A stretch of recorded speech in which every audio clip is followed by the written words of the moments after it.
Trexploration. Hello and welcome back to Trexploration. I'm Albie. And I'm Chris. And today, oh my goodness, we have such a special guest. I can't believe it. We're freaking out. We have Dr. Trek himself, Larry Nemecek. How you doing, Larry? I am doing great, guys. It's great to join you all for the first time, and congratulations on the show. Yeah, thank you so much for coming on. Yeah, you actually have real lighting going on where I don't, but that's cool. I try. I got to do something with this, you know.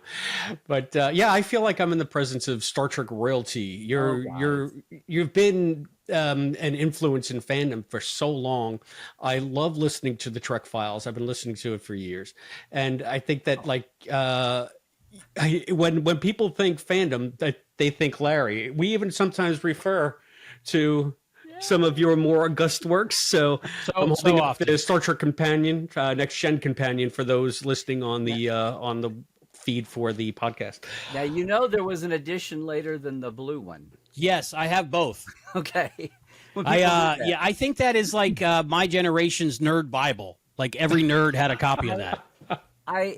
About 10 years ago, I started getting used to, and it was wonderful, but it was still a weird thing to have people come up and say, "This was the book I bought with my first money," you know, or like, "This was my best Christmas gift ever." And I was like, same story. I got it out of the library. I don't know how many, 25 times. And then when I finally was in a bookstore and I saw it in real life on a shelf, that was like, I grabbed it. I just grabbed it and ran up to the register. I think it was one of the first books I read cover to cover multiple times. And then, of course, it's great for reference when you're watching those shows. So. Well, when we're not doing current episodes, we're redoing season 1 right now of Next Gen. So the companion has come in very handy multiple times. Oh, good. Well, there's so many sagas about that book, starting with the fact that it was supposed to be done in 3 months, and I actually wound up getting 6 months because Leonard was having a tiff with licensing because of the Barney Pointed Ears Fruity Pebbles commercial.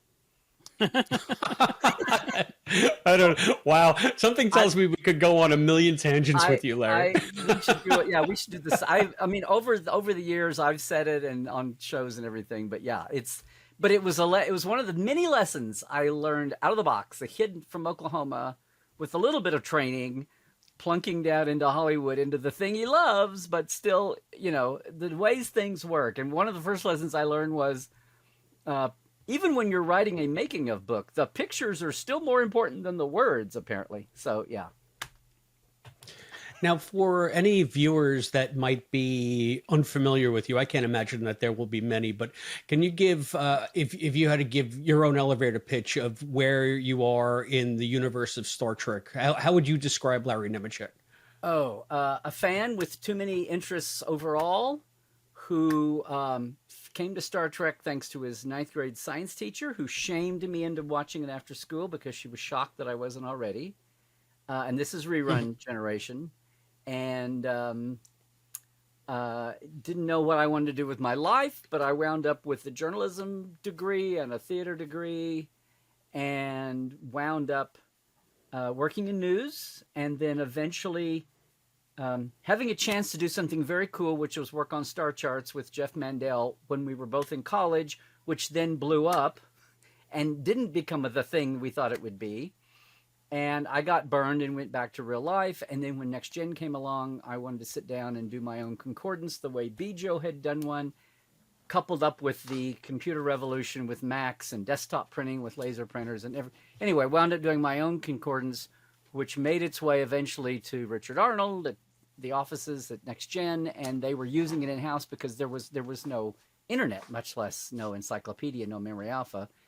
And they thought it was manna from heaven, except it was this guy in Oklahoma.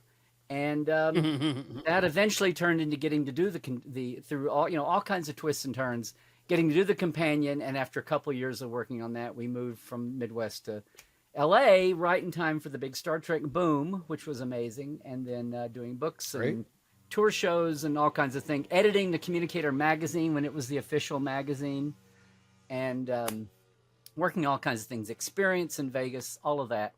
And then the world blew up in 2005 when the Viacom divorce happened, and communicate with the official fan club's Decipher owner went bust, and everything was kind of weird for a while, and then the entrepreneur age and YouTube and everything eventually came along, and that's kind of where we are today. And stellar cartography, we did finally get to circle back around and I got to join the cool map making world that Mike Okuda started, and Jeff got to add to, and then I got to add to. So stellar companion back there is a big favorite of mine too. So anyway.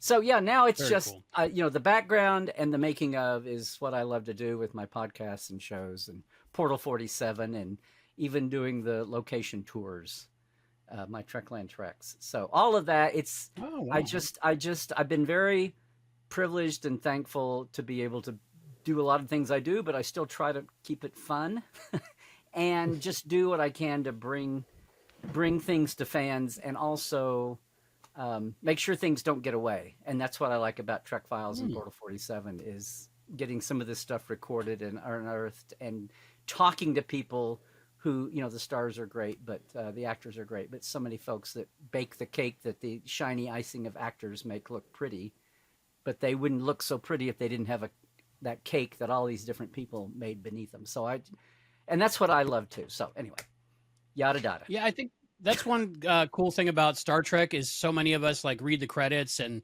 we recognize writers and special effects artists and model builders just by looking at them, and we recognize them. And usually most things it just goes by and nobody even reads it. So, but we're a unique fandom. This is the part of the show where we're still gushing, so I have a little bit more gush.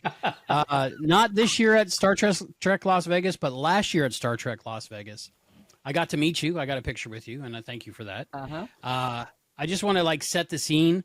It was like if you're in a time travel movie and you go to that party in the past with Andy Warhol, and there's 20 people just around him, just absorbing everything he has to say.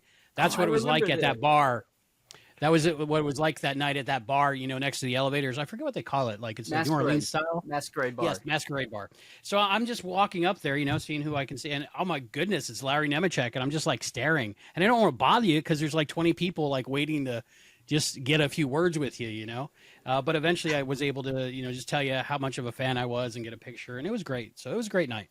Oh, well, good. Yeah, Masquerade bar is the infamous, as long as STLV's been at the Rio, it's the natural watering hole, and especially now through the remodelings they've done. But that's the for sure, especially on the opening night. We've done this thing eventually called it Landing Party, when there was nothing to do. Everybody that came the night before. Now there's some programming, but this is the 14th year, probably about the 10th or 11th year we've called it that. It's just a trivia. It's just simple team trivia, and we have prizes and bags. And it's not really but we just do it, and it's just a nice way to kick off things. That's people. Cool. It's a reunion time too for a lot of the. I started to say the old folks, but that's not what I meant. The veterans. Is that Tuesday night now? What night does it start now? It's it's whatever con. I always say it's Con Eve. So right. The 5-day years, it's Tuesday night. The 4-day years, it's Wednesday night. But yeah. Yeah. It's people are going to be hanging there anyway. You're just piggybacking and adding a little fun to it. It was great meeting so many different content creators and just people in general, Trekkies. You got to love it. So we're hoping to go this coming year. So hopefully we'll get to go to the bar again. Yeah. That's our intent anyway. I think it's a much bigger commitment than I anticipated though. 4 days, 5 days. I'm going to have to rack up some vacation time. So little less joints to Vermont, more joints to Las Vegas, I guess. Well, I mean, there's lots of people that they try to get there by Friday, so they have Friday, because it's definitely like almost any convention is, it builds, But if you can make it Wednesday and Thursday, it is a little less hectic and manic, and you can talk to people with a little bit more ease, and especially by Thursday. But don't, if you can get there at all, but lots of folks don't get there till sometime Friday or even Saturday morning, so. However you can, it's an incredible experience. I always love talking to people. It's their first time, and just see what got people that have been a fan for. I love how there's a lot of people that don't I'm in Dubuque and I didn't go to my regional con in Des Moines or something. They just wherever they are, a lot of people they're gonna go to Vegas. They just decide to go for their first con ever, much less their first Trek con ever. So talking to people, or they've been a fan since the 60s or 70s, and they've never done a convention. I talked to a guy one year. Well, this has been a while now. This has been 10 years, but I'll never forget the guy that I said, "Wow, you've been a fan since the 60s, and why did you decide to come this year?" And it was 2015, and he says, "Because the Leonard passed." Mm-hmm. And I was like, "Oh." He goes, "I just realized I don't want to be the same way. I want to get out and do something before I'm too old to do it. So here I am." Anyway, I just love talking to people on their first time, and they're like kids on Christmas morning. It's a great experience, and just knowing everyone around you loves the same thing, and we're all cool and chill and about stuff. So I love it. This week we're talking about Star Trek: Strange New Worlds, Season 3, Episode 8, 4.5 Vulcans. The stardate was 3/1/1.1. A lot of ones. Original air date August 28th, 2025. That's today. Ooh, how cool! Coincidence. Written by Dana Hogan and Henry Alonzo Myers. I think that's Dana Horgan. Dana Horgan. I was so close. Every week. Every week. Directed by, see if I can do this, Jordan Canning. You did it. I did it. All right. Congratulations. Yeah, I have so much trouble with the names. I know Henry Alonzo Myers. Well, usually when I see that, I go, I'm probably going to like this one. So. One of the co-creator, co-showrunner. Yeah. It seems like a cool guy. I saw some interviews. Chris, so people know what episode we're talking about, could you please give the listeners, me, and Dr. Trek one of your great episode synopsises? Well, I will, but before I do, I just want to compliment you. Your cosplay tonight is on point. You look almost like Captain Pike. Your hair is just spot on. I'm a stereotype. Now we're 5.5 Vulcans at this point. Yeah, I was kind of questioning it, but I was like, it's the episode to wear the ears. I don't always look like this, but I was like, I'm gonna look like a Trekkie nerd, but that's who I am, so I love it. So I just went with it. Yeah, what's the point otherwise? So exactly. Life All right, let's tell everybody what this episode was about. The Enterprise is en route to Permanente 3 for shore leave, giving us a chance to catch up with the crew. La'an is grilling Una over lunch about why she is reluctant to go on leave. Spock tries to join them, but La'an dissuades him. It's Una's turn for grilling. Why are you being so weird with Spock? Meanwhile, Maria's battering Captain Boyfriend in the gym, working off her Gorn aggression. She wants to get back to active duty with the Starfleet Judicial Department, and she wants Chris to cook and host a dinner for her old boss, Vice Admiral Pasalk. Beto is back, and he and Uhura are exploring next steps in their relationship. But hit the pause button on all of this interpersonal byplay. The Enterprise is diverted to planet Tazar to solve a crisis. The Tazarians are pre-warp and unaware of the Federation. General Order 1 would normally preclude the Enterprise from rendering assistance. However, the Tazarians do know about the Vulcans, and the Vulcans gave them nuclear power sometime back before the Federation was formed.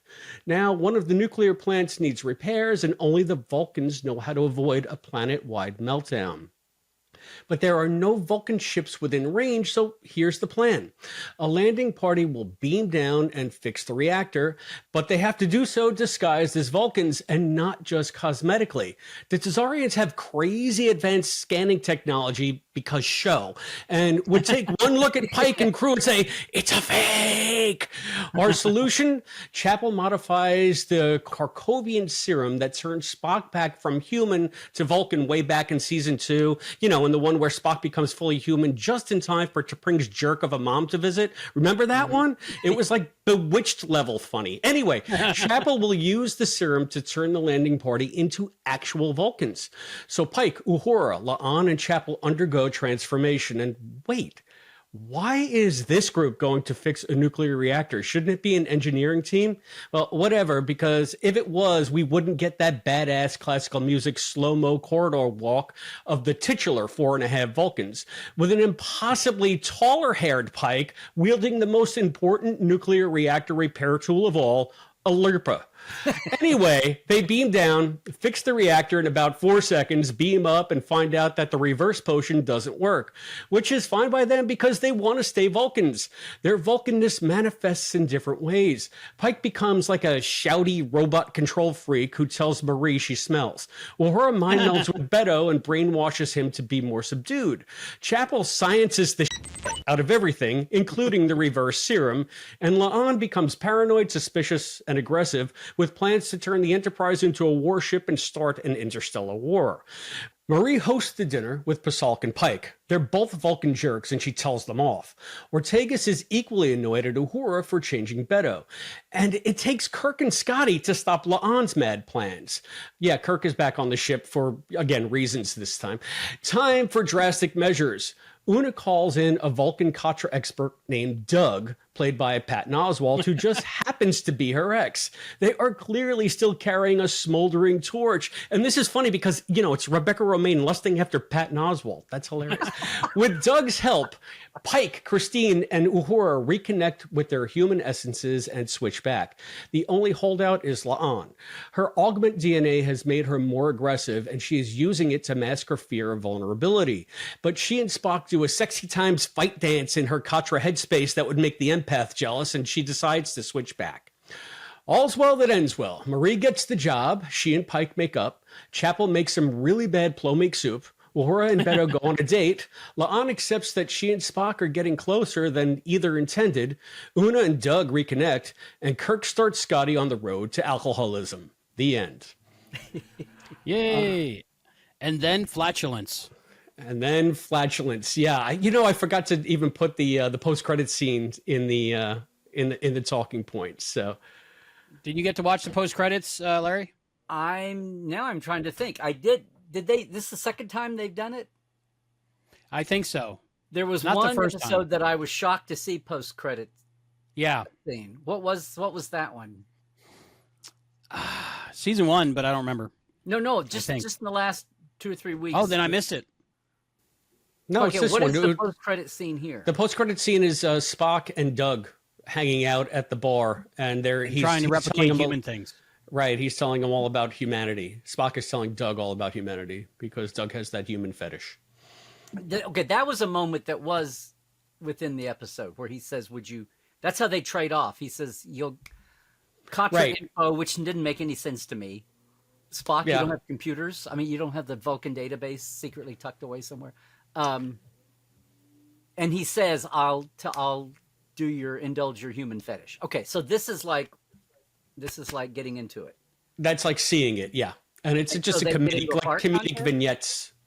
Wow, I didn't go all the way through. Okay, Yeah. This See, is it's a gonna be a movie thing too. this is To gonna me, be a it seemed thing. like like the end of every Dom DeLuise movie where they play the outtakes Yeah, and yeah. things where they were just riffing with each other. Burt Reynolds, Dom DeLuise. Yeah. So Okay. I don't think it actually took place in the episode. I think it was just blooper reel maybe Uh-huh. category. Oh, What would see, you now think? I stumble in. The other one I was just lazy and didn't turn off the screener or whatever. And this one, it was 4 a.m. and I was like, okay, fine. Yeah. I gotta go Well, now with basically like what it Marvel and was. Disney, I'm conditioned to watch to the end of every single thing, just in case. That I do. But this, like I said, the first one was an accident. So, okay. But is that all there is to it? I don't want to take a minute to watch it. If Oh, that's you can all watch it was. if you want. It's worth watching because I think a lot of the fandom would are going to be up in arms about it because Spock says, "Pull my finger." Well, are they totally riffing from moment one? Is it a total screw off scene, or does it look like it? No, was it's like I said, it's just a deleted? series of different scenes. I don't know if they're ad-libbing. I don't know what's what, but it is It really might have cute. been. Apparently, they do a lot of wacky ad libbing. I saw. It's worth a watch. It would be something you would see on like the bonus features on the Blu-ray, but Right. they just right. left it with the episode, which was pretty amazing. Somewhere in their process. Apparently, somebody, who was it? Either the director herself or one of the writers on one of the shows that had them on the documentary show. I just can't call it What is Starfleet. Yeah, On the what is doc Starfleet? show, the director got into a couple of the Mbinga questions. Started off as improvs that they were just throwing at them, and they were just answering in character. And the one or two that she threw at him. The one about the, have you ever killed somebody, or the, what happened at Chicago? Anyway, when she gets very personal, and it's like, I thought this was all secret. How are you knowing this? The director's just doing it in character like Beto would do. And then they loop in they said that later. some of the actors, they never broke character, but in character they got very annoyed, the different ones. And one or two of them, they were doing it not set up for the scene, but they liked the play so much that they used it. So when they were set up to play it, they used a couple of her questions that weren't scripted. That's cool. That made it to the edit. Anyway, so apparently they had at least that director, and maybe this is more a thing. This is why they get 3 times more time than all the other old days. The old days would get 7 or 8 days for an hour, and these guys are taking 2 weeks. Maybe that's why. Yeah, in next gen days, they were, if it was the wrong contraction or the wrong word that meant the same thing, they would start again. Yeah. Call Rick. So, Call Rick.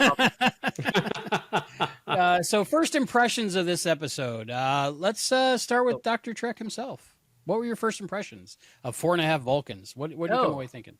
Well, it's like, I think the very first piece of film they showed us from this entire season, 17 years ago, was the teaser here, where they come out and we see them take the drug in transporter, and then they do the slow walk down the corridor.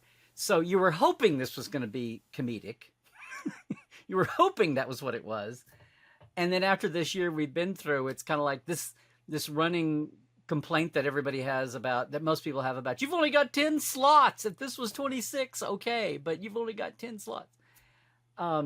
Yeah. So having said that, okay, we got into hijinks, since this is the hijinks series of Star Trek.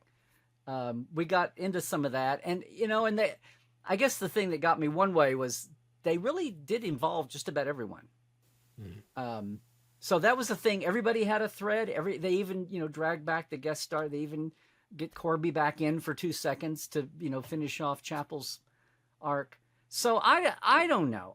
This is one that I feel like it's going to need to grow on me a little bit. Most of what they did made sense. If we're going to go into goofy mode, then it was okay. I don't know. I know what they tried to do with the La'an Spock denouement there at the end. Somebody just loves showing a dance line in profile. But, I'm loving watching it. the whole Jason Bourne, lateral fight, the choreographed fight that starts over here on the 50-yard line and goes to the goal line in profile. With the spotlight, with the but it's all a fantasy mind thing, so it's fine. It doesn't. Was that cetacean observations? I think I saw some whales or some dolphins or something. I don't know. It was so blue. I don't know. So I'm kind of like a middling on this. I didn't hate it. There were parts that I laughed at. So I just, and as usual, I have questions. So I'm kind of middling. We'll get to them. Yeah. For me, my first impressions were watching it. Like, I think I've seen it 4 times now, because I just like to ingest it a lot before I talk I've only about watched it once so far, so I makes a made difference notes on my one view. But yeah, it does make a difference. But the first time I'm sitting down expecting, like I do every Star Trek episode, and I'm going, wait, why would that change the hair? Wait, why would this? Why would that? And then about halfway through the episode, I think my brain came up with a good coping mechanism, and I was like, wait a minute, this is just like live action Lower Decks. It's just a comedy, and I'm just going to go with it. And after I did that, I just loved it. And on every rewatch, I just loved it. It doesn't have to be serious. Just because there are serious episodes doesn't mean that this episode has to be serious. Right. So once I got in that mindset, I was okay. And I enjoyed it. It was fun. Chris? You know me, I'm usually pretty hard when it goes a little too broad, but I have to say, this one felt earned to me. I have always liked this show. I've always liked these characters. I don't even mind when they do funny. Sometimes it's a little too loosey-goosey for my taste, but if you're going to do a comedy episode, this is the way to do it, not the way they did the Trelane one earlier in the season, which was just wacky for wacky's sake and kind of dumb. This was all based in the characters and their interactions and where they're at this part of the series. Like, you wouldn't like this episode, say in season 1 as much as you like it in season 3, because you've lived with these characters so long that you really do care about where they're at. Anyway, I do. More than I let on sometimes on this show. So for me, it was just a refreshingly funny episode that was also pertinent to the people on screen who I care about. So, and that's why I was able to forgive, like you, Albie. I said, come on, how does the hair change? Oh, well, Celia looks really good, so I don't care that the hair changed, you know? And Pike looks ridiculous. So, you know, it's just funny. And I was able to forgive some of the stuff that I pointed out in the recap. Like, why are they bringing a Lurpa to fix a nuclear reactor? Because it's a sight gag, you know? It's you know, so let's just get a sight gag. It's all right. Like, why couldn't Spock just go down there himself and have someone give him the instructions? Why did they need the team of the command crew instead of like engineering? It's just nothing about this episode makes much sense if you look closely enough. But I think there's a lot of fun, and I don't mind it. The more this goes along, this series goes along, everything from like the star dates make no sense to exactly what you just said. And I go, you know what? This is the biggest freaking homage to the original series ever. It's like, why does the captain beam down every time? You know, they tried to fix that with the, but yeah, it's like, why didn't they, what?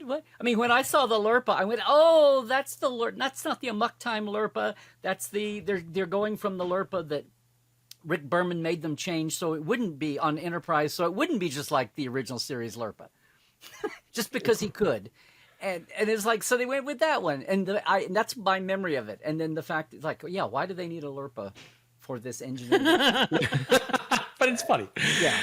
So all right, well, before we go much further and de-logic the logic, we want to know what you out there in YouTube land think, and those listening on the podcast feed, about this show. First thing you need to do, though, is come to youtube.com/@Trexploration and subscribe. Please subscribe to our channel. We've been growing by leaps and bounds over the last couple of weeks, and we want to keep that momentum going. Subscribe, share, tell all your Trekkie friends about Trexploration. We really want to broaden our intrepid crew of Trexplorers.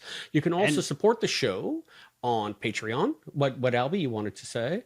Oh, and remember, once we get monetized on this channel, like our other channel, we will grow the mustaches for one episode. Yeah. Okay. I have to. All right. I don't know. I'm not going to look as good as Larry. You can support us so that we can grow those mustaches. Mine to get. Patreon.com/Trexploration is where you can go and see all of the different levels that we have there for support and what those levels will give you. Find us on the gram @TrexplorationPod. Find us on Blue Sky, Trexploration.bluesky.social. TikTok.com. I still haven't seen anything on TikTok @Trexploration. Albie does the Trek dance over there. Email us what you think about this episode. It's TrexplorationPod@gmail.com. You can always send me your ceremonial Lurpa at P.O. Box 542, Bayport, New York 11705. If you want to support the show in a one-time manner, you can do so right with this QR code that Albie's going to pop up on the screen.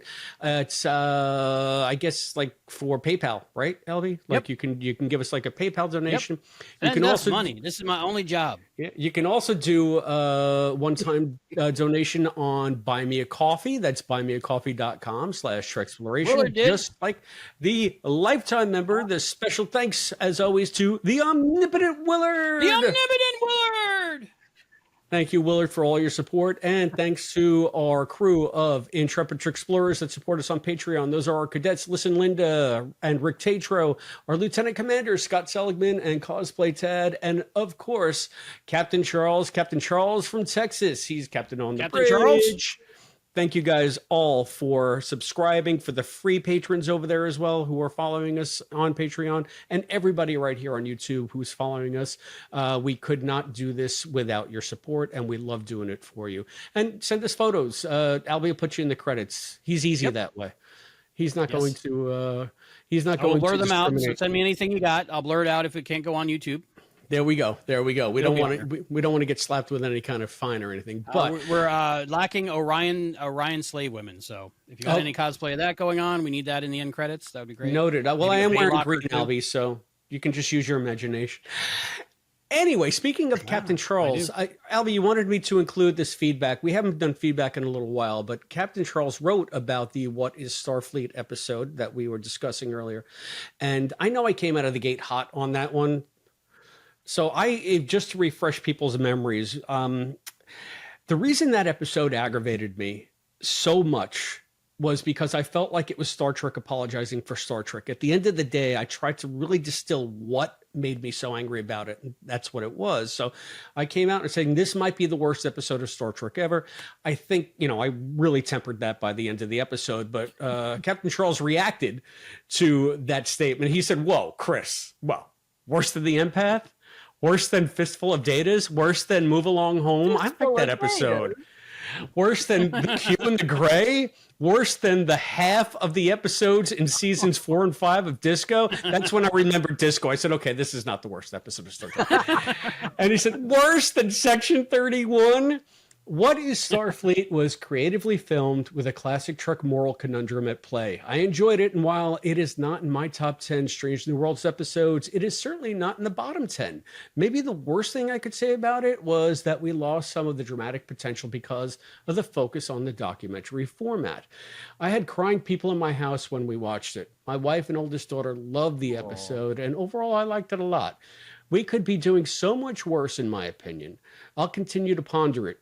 You made me realize that I tend to live stream headcanon into my head as I watch. Don't we all? We have to at this point, right, Charles? Yeah. And he says, this does not make me a good art critic. Well, I think it would make you a really good podcaster, though, because you can discuss that process that goes on in your head with other fans. Yeah. So thank you, Charles, for that feedback. I do like Move Along Home a lot, but I have a soft spot for... What? Yeah, I do. Alan Moraine. Alan Moraine. I'm not going to apologize. They tried to elevate gamers in gaming. I get that part of it. Yeah.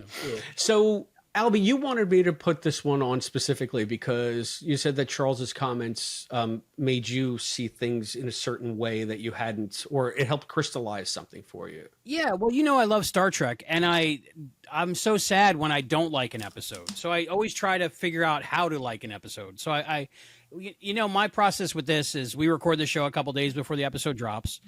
We drop the episode when the episode drops, and then I watch all the other YouTubers like Larry and like The Seventh Rule and like Trek Culture and on. Get their opinions, see what they thought. Sometimes there's some texting going back before, like, what do we talk about this episode? I have no idea. But I think everybody generally had a poor reaction to the episode, except I think Ryan and Sirach on The Seventh Rule. They really seemed to enjoy it. So I got some of their points. I watched it again with Serenity because she hadn't seen it. She was with her mom for a few days. And I tried to like it still, and it still wasn't landing right. But then I listened to the episode. So then it was free from all the distraction and all the different framing that they were doing. And I got more of the story. And then I seemed to like it more. What about you, Chris? Did you have any other thoughts, or is it still get off my space lawn? Get off my space lawn for the most part. I mean, being someone with a journalism degree and knowing how, documentaries should be put together, and it was just, the conceit was noble, but the execution was flawed. And I'll say it a little more succinctly than I said last time, but within the documentary, you see Beto change. That's not how documentaries work. That's how John explained that it doesn't happen that way. They come with a point of view, and that's that. But it's a narrative show, and narratives need an arc. Characters need an arc. So they're stuck with having to do that, but also maintain the conceit from soup to nuts that this is all just one giant documentary. So I'm always going to have a problem with the way the episode is structured, and I'm always going to have a problem with, I still don't know who this episode is for. It's like, why are we setting up Starfleet as a straw man for Beto to knock down, only to come around to the point of view that every Trekkie watching has, which is Starfleet is great and we love it.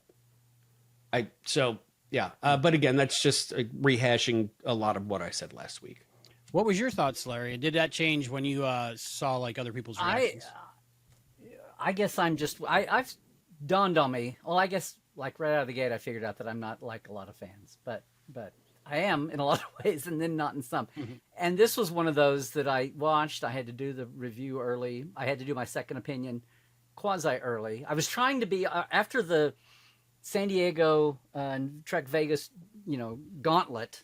I was trying to get back to being on time, on schedule, and I was curious about I went, oh, okay. My whole thing was sit down. Went, okay, it's a documentary. Okay, this is the Beto payoff. Okay, here we go. And then I was like waiting for it to like break out. It's like, okay, we're not going to sustain this the whole. It's like the Zindi is really going to be the whole season, really? Okay. This was like this is really you're going to do the documentary for the whole time, and then after a while, and it was a documentary because I kept using the security cams, and he got yelled at, and it's like, well, how strong was that proclamation from Starfleet Central that he read at the beginning? So individually, they're going to like screw him up, and then we're going to break out of the documentary and get into dramatic scenes. And it technically didn't, because it kept going back to and I loved the documentary. I mean, those 3/4 stretched views of the bridge, I thought was like, oh, this is cool. And the weird angles, and the thing I loved most of all, and somebody was complaining about this somewhere, those really, I called them bold and daring. The scenes where they it's a security cam and it's from the ready room, and all you barely see Una and Pike over in the corner, and they just it's static. There's no pretty close-ups, but you can hear the audio. And so you can hear them talking, and they did that twice. And I was like, oh, okay. But all it did, it's like when Spock and Uhura had the quiet moment at her station. It's like the audio dropped way down, and it's like you're eavesdropping, and it must be from the camera at his captain's chair or something. Anyway, I'm sitting here watching it on my iMac, and I literally like leaned in to try to, because I had the volume all the way up, and it was still a quiet moment, right?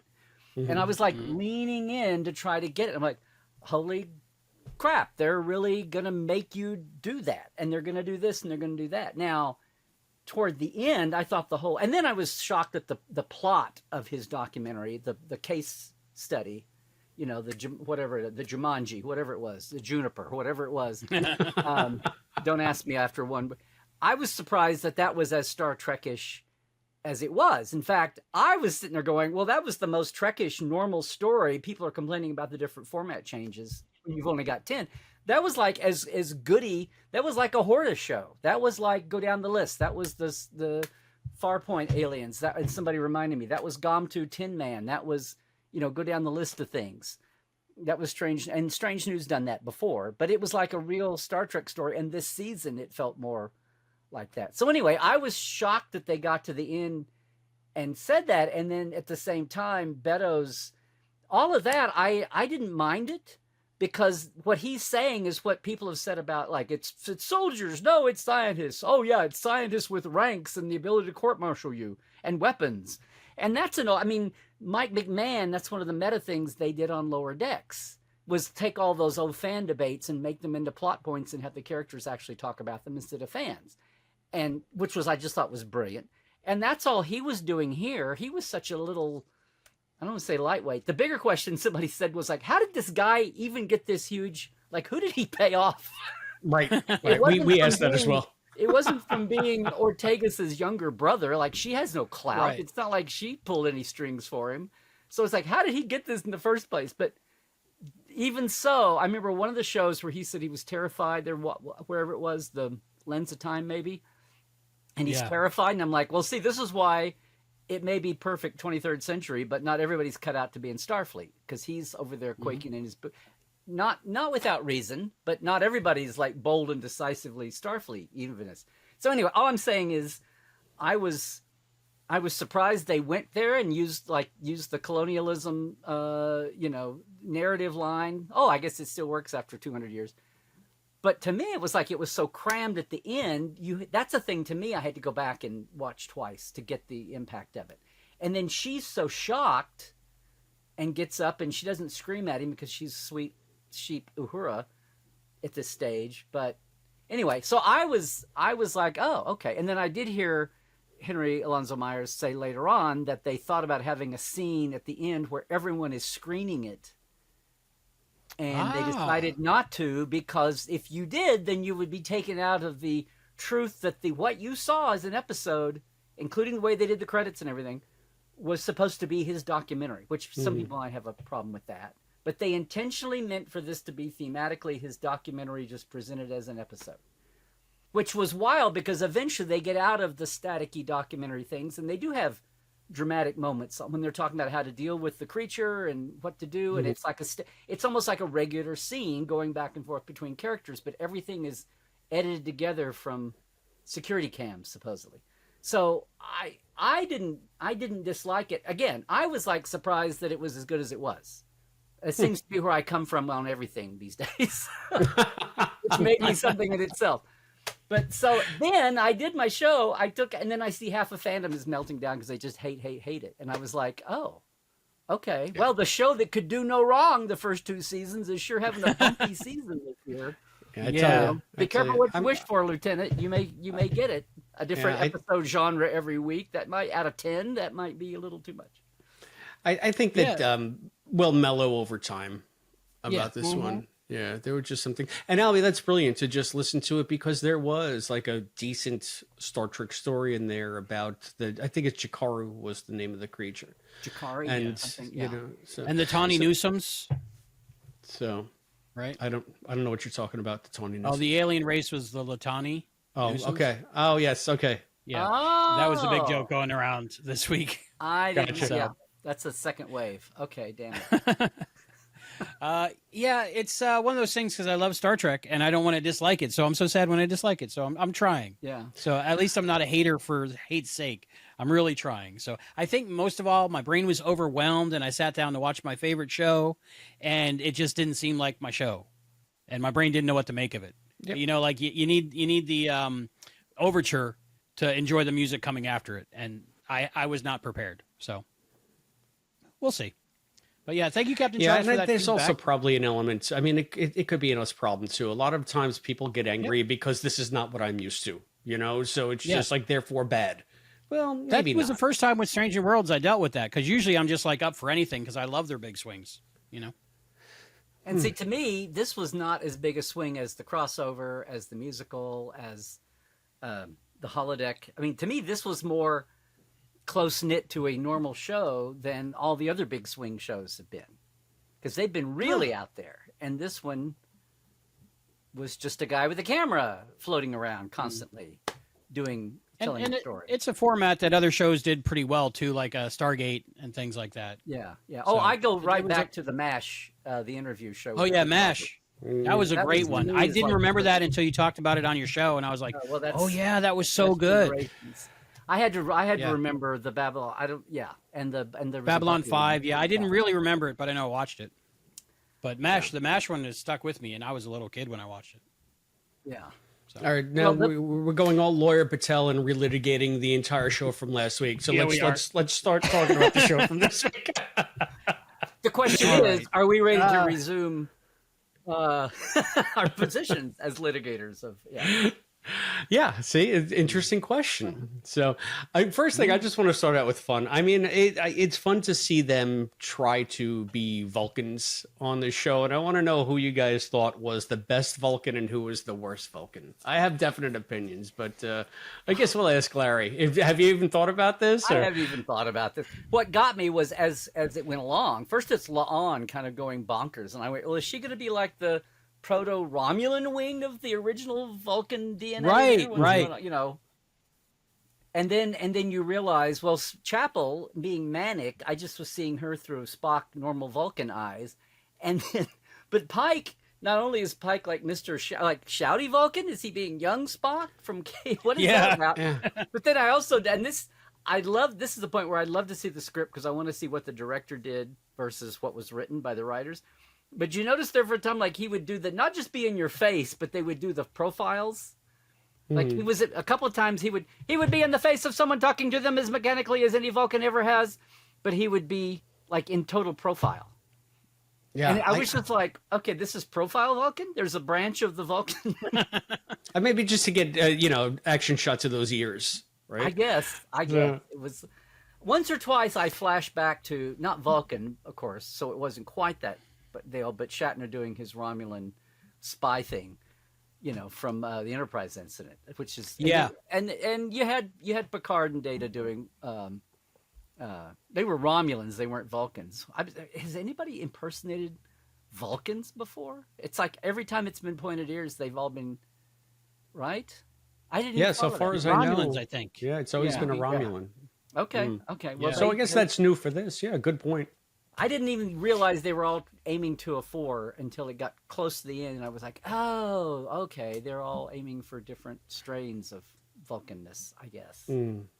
How about you, Albie? Who Vulcaned best and who Vulcaned worst? Well, I think Pike went with what people think Vulcans are that don't watch Star Trek, maybe a little over the top Vulcan.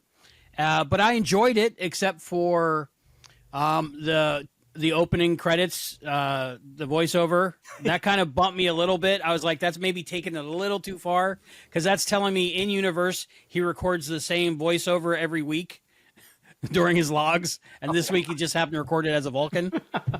I was trying to. There's a lot going on up there. I just thought, oh gosh, we're gonna do the old. It's like the first time or two they did this, that was cool. But it's like, are we gonna every novelty episode is gonna have novelty opening titles? It's like, okay, Why not? I guess that now it's my turn to get Yeah. It bumped me the first time, but after that, I was like, I'm on board for all of it, because it's just silliness and I'm enjoying it. So, and I just pictured they were just like, wouldn't that be funny? Yeah, let's do it. Okay, you got to try, right?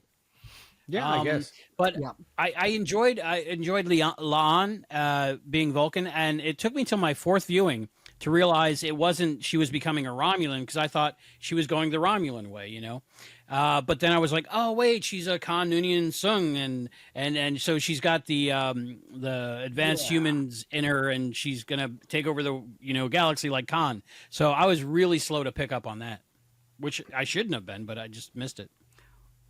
Well, that's one of my things this entire series, 2.5 seasons, has been.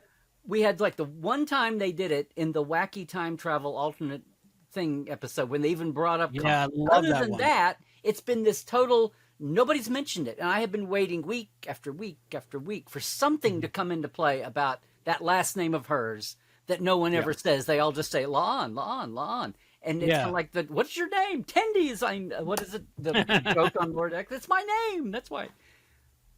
And they finally do, and it's in this weird moment. It's like, once again, that was a cheat to me. I'm still waiting for the damn show to talk about why they made that character choice when they created the cast for this show. Like, what was in mind? Is this going to be like a season 4 payoff, or when the hell are we going to get around to this? And then I thought, oh, so you're just going to drop it in here to explain the Vulcan, whatever. I mean, I was totally happy saying not even Romulan per se, but the Romulans are the Vulcans who split off after the Reformation. Right. So that's where I thought it went. Yeah. So then she has that, and then I went, oh, okay. Well, if they're going to go down this way, then do something with it. Oh, no time. We got to finish. We got to dance and be happy again, and snap out of it.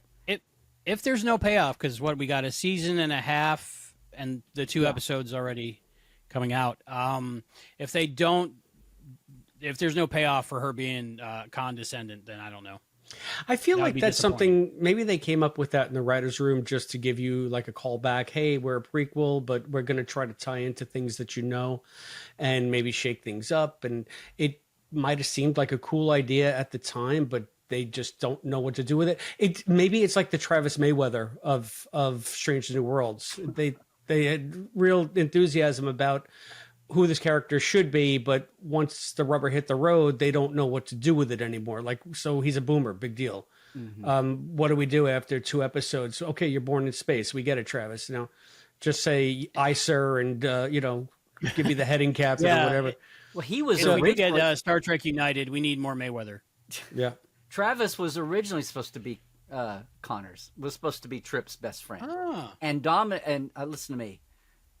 Reed was supposed to be the weirdo who liked to blow things up and was awkward around women and everything. That was the original thing. And then after the pilot, and a couple of shows, they were like, these two gravitate. It was like read the chemistry on screen. And then poor Anthony was like, oh. Yeah. Well, I could talk Enterprise all day, so I'm going to say that Pike was absolutely the worst Vulcan I've ever seen, and that's counting Zachary Quinto, and and I think that Uhura nailed it. There were some guest Vulcans on TNG that were just sad. Come on. You know what? I've often said this. I've said it on pods before, so I'm sorry if I'm repeating myself to people who have listened to me on other things. It is so hard for them to get Vulcans right after Nimoy created the Vulcan. I think that Mark Leonard and Leonard Nimoy are the only two people that ever found the center of what being Vulcan is. And to me, that's like a zenness, a serenity. It's not being curt. Like Tim Russ always seemed like he's angry. Zachary Quinto looked like he scowled through, 3 entire movies. It's not being short. Well, Jolene, I can do Jolene. She's a little bit more. No, Tim wasn't good as a Vulcan. He was too curt. Like Vulcans aren't angry. They're not pissed off. They're serene. They just take things as they come. Was angry? I'm not a big Voyager fan, so everything I've seen of Tim seems like we're working on seems like he's super clipped. He's super clipped. We reached there. I watched Voyager be made. I watched the sausage being made. So I will forever be tainted. I understand the hold and the position that Janeway and Seven and B'Elanna all have for the young women and the girls out there. I totally get that. And the Doctor's an amazing character. Who am I missing? It's Seven, but I just always, Voyager to me will always be the show that, not from its own faults all the time, was the show that just never got to live up to its potential. You want to know most of that was because it was on the crappy little network that was being, I love Voyager. That's probably the one I've obsessed about this section of my life. I'll probably turn around on Tim as I get to know the characters and watch that show, or maybe I won't. Maybe I'll dislike him more. But I have to say that Voyager was the only show that presented a Vulcan that did it as good as Nimoy. He was just he was in like maybe 2 episodes, and I think he played 2 different characters, but it was like the same guy. He was a lower decks guy. Oh, I forget. Alexander Enberg. Yeah, it's Jerry's son, Jerry Taylor's son. He played it perfectly. Just that whole unfazed, take it as it comes, logic. And I feel like that Celia in this episode got as close to that as any of the 4 on the main thing. She had a little bit of emotion. I agree with you. Yeah, but I think that she very and settled. Right, and Chapel, she's the manic pixie dream nurse anyway, so the Vulcan just enhanced all of that, So yeah, I mean, but I would have to say you nailed it, Albie. I think that Anson's portrayal as a Vulcan is what people think Vulcans are who don't watch Star Trek. And I'm just curious, like you, Larry, like who directed him to be that way, or is that just how he decided to do it? And they said, okay, I'm so I bet curious. It was written that way to a point. I'm just talking about like the way they actually blocked it and shot it. He's like, he has this penchant for like being in faces, and then as you're watching it, he's always like in profile when he's in your face. It was just weird there for a while, but yeah. And very maybe that robotic, was all very up strange. For the Patel stuff. So yeah, the Patel stuff. I liked Patel getting upset with Pike again. I kind of like feisty Patel. I like her character development so far. I'm kind of disappointed that she's not turning green, not a Gorn yet. I thought she was gonna. I thought they were gonna do something with that, but they seem to have dropped. There's still 2 it, episodes. and that's concerning. Okay, there's still 2 episodes, so you never know. But I can say this for all of the guff that I give the different portrayals of the Vulcans here. I think that one of the strengths of this episode was the fact that I think that they were all acting based on their deepest human fears or emotions. So when the Vulcanness manifested, it was informed by the thing that they were afraid of most. And they were using the logic as a way to justify getting what they wanted so for example, I know it sounds convoluted, but maybe Pike was so control-y and robot-y because I think that he wants Marie to not go back to work. So he manifested that by being ultra persnickety with her, controlling every aspect of that dinner, and ultimately torpedoing her in front of the vice admiral, saying, no, logic dictates that she is, she's on this treatment regimen that's ridiculous. It takes her a couple of days to recover. We don't really know yet what is going on. She has sort of a clean bill of health, but we still have so much more to learn about this. I don't think that she's ready to go back to work. And he couches that or whatever, how do you want to say it, in logic. But it's really his deepest fear is that she is not going to be okay. And he doesn't want to lose her. So, like, I don't mind funny episodes, but when they're just pointlessly wacky, like the Trelane episode was, it annoys me. This had a lot of broad humor, but I felt like all of the characters were coming from a base of reality, from where they are, even though they're Vulcan. All of the things that make them manifest in that Vulcanness. That inward to outward, and then what you just said made me think of something also. The four, you basically got. So much of what we thought about Vulcans was painted by Spock, and even Sarek, Mark Leonard's. But for all these years, and then as all the other series started filling in Vulcan characters, but also Vulcan backstory, and for as much as Discovery kind of came in with a wrecking ball on a lot of things to a lot of people, what they started doing with Sarek, and what had been lurking there in before, like you had Tellura, Robin Curtis's Vulcan Romulan spy in Gambit on TNG. Yeah. You started getting and then through Enterprise even, and to find out that they weren't all the perfect hunky-dory Vulcans, poured out of the plastic mold, all little mini Spocks. They, just because they're logical doesn't mean they can be devious. And I mean, they can take Vulcan logic and bend it all kinds of ways, even if they did still follow Surak or whatever. And these four here, I mean, if you stop and look about it, what they did with Sarek and inserting Michael into the family just made Sarek look completely devious. Like he tried to sabotage both of his foster kid and his birth kid regarding Starfleet, and he blew up both of them, and they both resented him for it a little bit, especially Spock. But it's like, and then you go, well, you know what? The Vulcans hid their biometrics. McCoy had no idea what a muck time, what Ponfar was.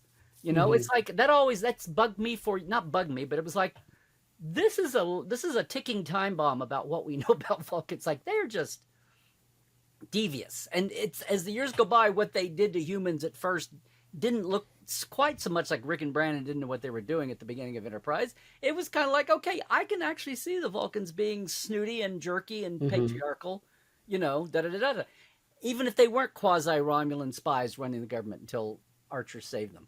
So to get to this thing, what just hit me is you're really there is no perfect poured out of the mold Vulcan anymore. And we've had enough examples of the people, individuals, and the culture to see that. And what you got of these four is kind of different, different tones on the Vulcan spectrum, really gone, to an extreme, just the same way you can pull out different human ones and go, or different, even, Klingons or whatever, pick a species.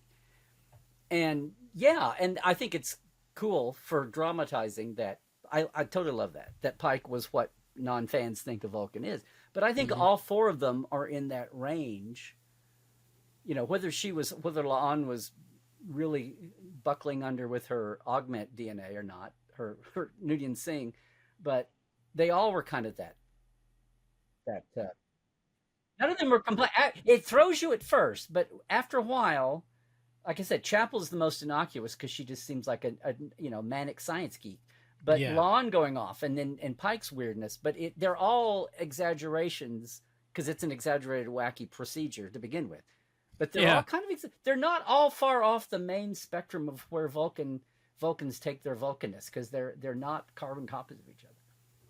I think that's a good point. I guess maybe I'm just biased I just really love the way Nimoy approached and invented the character of Spock. So I want every Vulcan to have that ineffable quality, and not, there's nobody is going to be Nimoy.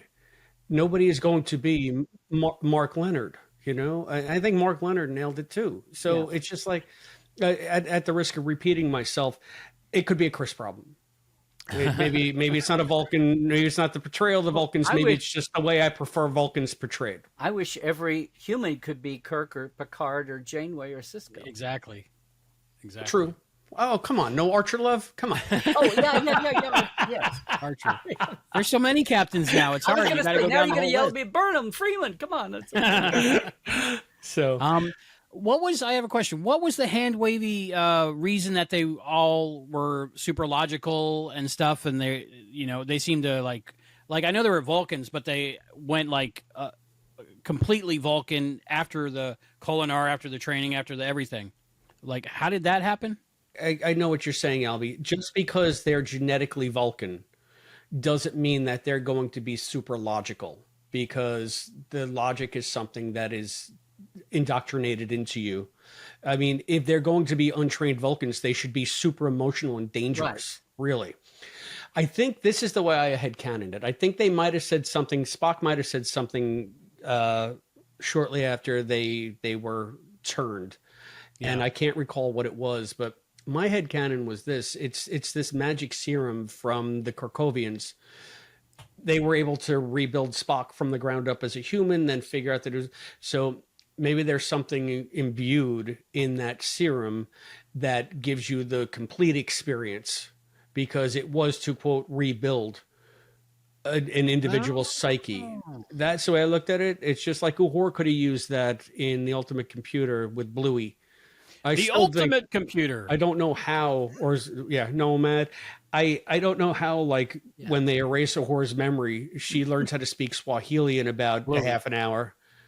And then she's back to normal by the end of the episode. Huh? Changeling. I'm sorry. Yeah, I'm sorry. I said, what did I call it? The Ultimate Computer. It was the Changeling. Yeah. Changeling. But Nomad could have been the Ultimate Computer if you would have. That's true. That's true. You're great. I am great. I think that, Star Trek has had a problem with gimmicks like that. Anyway, from what I've seen. So at least there is something here that you can hand wave it away. Like, it's not just put there and then ignored and then forgotten about. Can I throw something in? I noticed something about this show that came up a couple of episodes ago. And it reminds me of DS9, because Ira and the guys were bound and determined not to fall, which is TNG flowing into Voyager, that strain of Trek at the time. And then here's the crazy guys over on DS9. DS9, even with Trials and Tribulations and time, what was the time travel gimmick in Tribulations? Just an orb of time. It's like about as simple, like DS9, they were like allergic to technobabble. They were like, don't you dare come up with 5-syllable words. It was like this whole thing of simple. And they didn't want to get wrapped up in the tongue-tying, madness of that, the way Voyager would take it from TNG and go on steroids. And even when they would do something, they would have the simplest thing. And I've noticed Strange New Worlds, not even about technobabble, but just like, to me, it's the old, if you study drama and everything, they talk about Greek drama, everything happens off stage, and then the chorus comes in and tells you the big thing, oh, he went off and had a big shipwreck and fought 27 monsters, and they come on and you don't see it, they just come on and tell you that. And the show where, now I've gone blank, Through the Lens of Time, the one where they were Gorn fighting, and there were the 2,000 captives. Hegemony 2. Yeah, Hegemony Part 2. And they come back and they go, okay, well, we saved the 2,000 captives. And I was like, whoa, that was pretty Greek of you guys to do that all off screen and just come in and tell us. And I get it. One of it saves time, but the other thing is like, well, it saves a hell of a lot of visual effects, Yeah. And then it happened in this show too. They're like, oh, well, we've things that happened that were just like, okay, well, off stage it all happened and now everything's hunky-dory again back to normal. I thought I missed something. I rewound it a few times and I was like, nope, they just skipped over to that part. They don't bother somebody down below in the comments tell us, I think Spock does address it a bit, but both times I watched it, I kind of glossed over it mentally. So I think there is a little bit something there. No, he was actually like, okay, everything's fixed. Yeah. Yeah, but he was talking to them, and yeah, they had the log, and I think that they didn't show them turning back because they really wanted to focus on what's going on with Lon.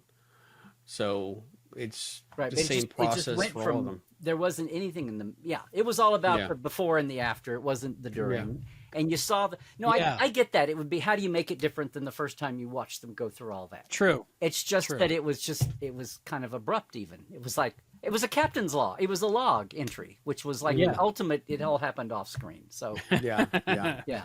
Exposition. I love it. With this viewing, when I watched with Serenity, my daughter, happy birthday. She just turned 13. Got to Aw. mention it. She noticed something I didn't. La'an in the first episode of Strange New Worlds, she doesn't get the pain meds before the transformation, and she just sits there and kind of deals with the transformation into that alien. But in this episode, she's all like crawling on the floor in agony like everyone else. So that kind of doesn't track.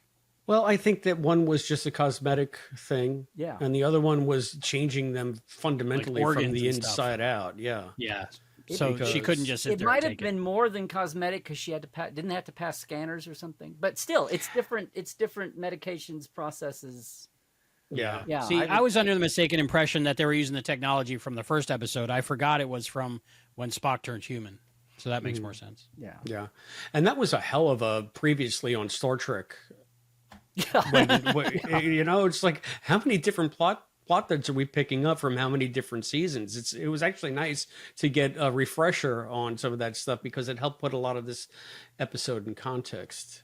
So, and I don't want to beat on the drum of just like listing why I think that the writing was more clever and more grounded than the tone of the episode would have you believe. And I think like Chapel's whole thing about first breaking up with Roger and then like losing all of her friends is, I think, Albie, I think you helped me remember this, that like in the first or second episode, she is talking about how she's bad at relationships. You know, she's dating Yeah. one woman, but she's breaking up and then she's going, and then, you know, the whole Spock thing didn't work out. So she is deathly afraid of being close to anybody because she's afraid it's going to screw up. So let me just logic that out of my life. And I guess the last one was Uhura. Beto betrayed her in in the documentary episode. Like he set her up and he was trying to turn her to his cause, whatever that cause was. And I think the reason that she mind melded, think of how invasive that is. Why don't you come over here? I'm going to help you out. You can understand me. Do you consent? Yeah, I guess I consent. He had no idea what he's consenting to. And then she basically mind melds and brainwashes him so that he can't hurt her anymore. She knows exactly what he's going to do because it's in lockstep with what she wants him to do. That, to me, is almost La'an level, like Romulan devious. It's just like, and poor Beto walked into it like a puppy. And it's just like, I don't know. Do we need to explore that? To me, that is a hugely problematic aspect of this episode, even though I know it's presented for a gag. Well, what do you mean? It's not her. It's her Vulcanized persona gone amok, just the same way Lon's trying to weaponize the ship. I mean, and they all feel bad at the end. Yeah. I guess they make a point to say that you can logic your way into or out of anything. You can justify it any way you want. What Marie says as much to the Vice Admiral. Are you saying that even for a Vulcan that was horrible and devious? Yeah, you know what I'm thinking about? Yeah, I'm thinking, and maybe it could just be my Enterprise bias coming through, but when the Vulcans that came onto Enterprise that were emotional, it was like the first time we saw Vulcans outside of the Vulcan Council and all the stuff on Earth. I don't remember the name of the episode, but they experiment with mind melding. Right. And it's not a common practice yet among the Vulcans. They're still going for maybe that second Well, it was a reformation of taboo thing, Surak. right? And yeah. you could throw it out for but mental health. So I feel like when the guy did it to Paul, he didn't have the most noble of intentions. It's more of a power thing. Yeah. And I feel like Uhura kind of steps on that here, even though they don't show any trauma. How does Beto feel about this once he's done. You know, it's like, oh, let's go have a date and be wild. And it's just like, wait a minute, I know I betrayed you, but you kind of violated me. And it's just, there's just much more heavy implications to this. And I understand that they're not going to get into it because, again, it's a comedy episode. But it's just one of the things that bumped me a little bit because of maybe the different context of what we see. And I can't ever get out of my head, I don't know the name of the Next Gen episodes, but the one where the guy is basically mentally assaulting Troy. Right. The three. The ambassadors and Dark. Yeah, I'm not really sure. Nope. Yeah, the one where Troy ages. Every day like I did. It might have been that one, but no. I mean, he keeps attacking her in her mind. Yeah, essentially. Oh, yes, mind rape. And there's two other delegates from the same people. They're not all that way. Yep. He's the that happens to Troy all the time, though. Yeah. Just look at Nemesis. So, for me, the story with Uhura and Beto, it kind of reminded me of. I mean, who hasn't been in a relationship where your partner is trying to change you, right? And when you're younger and more, let's say, into procreation or practicing procreation, you're more allowing of your partner to try to change you, or you play along to get what you want. I think that's what I was seeing in that moment. I mean, I guess, but he really was fundamentally not the same person. No, not at all. But I think like when I was that age, and if a woman was that beautiful and wanted to mind meld me, I guess I'd say yes. I think I might do it at this age. Yeah, right. Well, okay, now that she definitely was the sexy Vulcan out of the four of them. That's true. Now that we're talking about this is like the second episode in a row where I feel like one of the major parts of the entire episode gets crammed into the. I just feel like both of the Beto Uhura scenes in that one and in this, and I know it's one of four or whatever, 4 plots. Last time it seemed like it wound up being the main, but both times I feel like it's just crammed at the end, barely touched on. And it takes a while for it to, we have to sit there with it, or you watch it a second time and you go, wait, what? And the first time I watched the documentary, What's Starfleet, it was coming out of his mouth. And I'm like, oh my God, he's actually using, political narrative, social justice terminology here out of the blue, out of nowhere. And I was so gobstruck with Matt. I was missing the personal dynamic there and what was really going on. Like he had come into the whole damn thing pissed about his sister. And he, and to me, it was like, well, I don't think he pitched the documentary to get this high level approval. I think that came along later. I don't think he was deceiving anybody when he wanted to, but then she was injured and that's what apparently twisted him. But it still felt very crammed at the end and just kind of, and we're supposed to realize that's what's, but then it's not because the rest of the episode goes on. And here it's one of the 4 and it feels like, again, it's just, and yeah, he comes across as a little fly.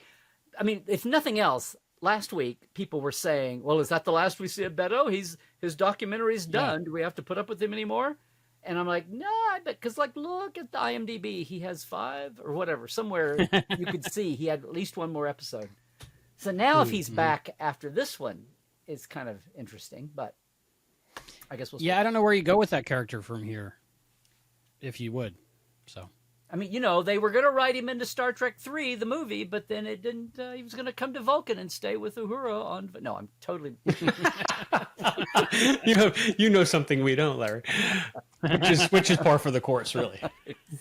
All right. Well, we got so much more to talk about. I mean, there was other threads. The Kirk was in this episode, so there's more to talk about. And of course, we're going to have our trivia. We're going to have our final thoughts and ratings. We got so much more to go, but that's all going to be right after this break. We'll be right back. And we're back. We're here with Larry, Dr. Trek, Larry Nemecek. I still can't believe it. Albie does that all the time. Larry's eating something. Albie comes back. I'm drinking a glass of water. He just screams, "Welcome to Trek Exploration," and we'll spit the water out half the time. He does it. It's by design, Larry. It's okay. We're just doing this is just an audio podcast, right? Right. Exactly. Yes. On YouTube with video. Okay. Right. Yeah. Show pretty. We're excited to have Dr. Trek here. I texted Chris. I said, "Guess who we got?" And he couldn't believe it because we're both big fans. So exciting time, and it's turning into a great conversation. We'll just and I'm have loving to set aside 4 hours or something. Yeah. Exactly. I'm following your lead. Yes. Hey, well, I'll never hang up. That's for sure. Chris is the one that makes me hang up. So there we go. Yeah, that's for sure. there's so much to talk about. There were so many things in this episode, and it was amazing to me how they weaved it together. It almost seemed like a really good Seinfeld where all the separate stories were coming together at the end, especially that last scene where the camera was just panning and finishing off everybody's little bit of story. What did you think of the Kirk Scotty thing? I just love that. Well, to your first point, as opposed to last week when everyone was saying, where's Scotty? Where's Pelia? One of them. Yeah. And it was just contractual, guys. Nothing personal. I did see that by the time they dragged in Corby to finish off Chapel's, bit, and they get the Vulcan, Admiral Passat or whatever his name is, dragged that one back in, and they went back and picked up some, and the ones who were actually guest stars, you just forget about it, like Captain Patel and Marie. Yeah. What kind of relationship, what kind of footing are we with her? Is she Marie or is she Patel? I mean, how do I call her Marie because she's like my favorite character. I love her. So love her. Okay. I feel like we would be on first name basis. I hate to tell you this, but I don't know if she. No, I'm kidding. No, I realized on this one that they did seem to make a way for everybody, and since they had four, it's like they had the four Vulcans. The four Vulcans had to have somebody to interact with. So there's that, and then they wound. There's 8 bodies. And then they have the people, and by the time we got to the conspiracy sofa, I did like that line. We're not conspiring. We are just lightly plotting. That was one of my favorites. I love that part. Yeah, because my mind immediately goes back to everybody. McCoy and Scotty outside the corridor in Turnabout Intruder, the episode people hate. But it has one of the 2 good McCoy-Scotty scenes in the whole original series when they're out there talking, and it's very serious. But that's what that feels like. Okay, Captain's gone crazy. It was one of the old Captain's gone crazy, but it's not the Captain's gone crazy. The Captain and 3 others that we like have all gone crazy. What are we going to do?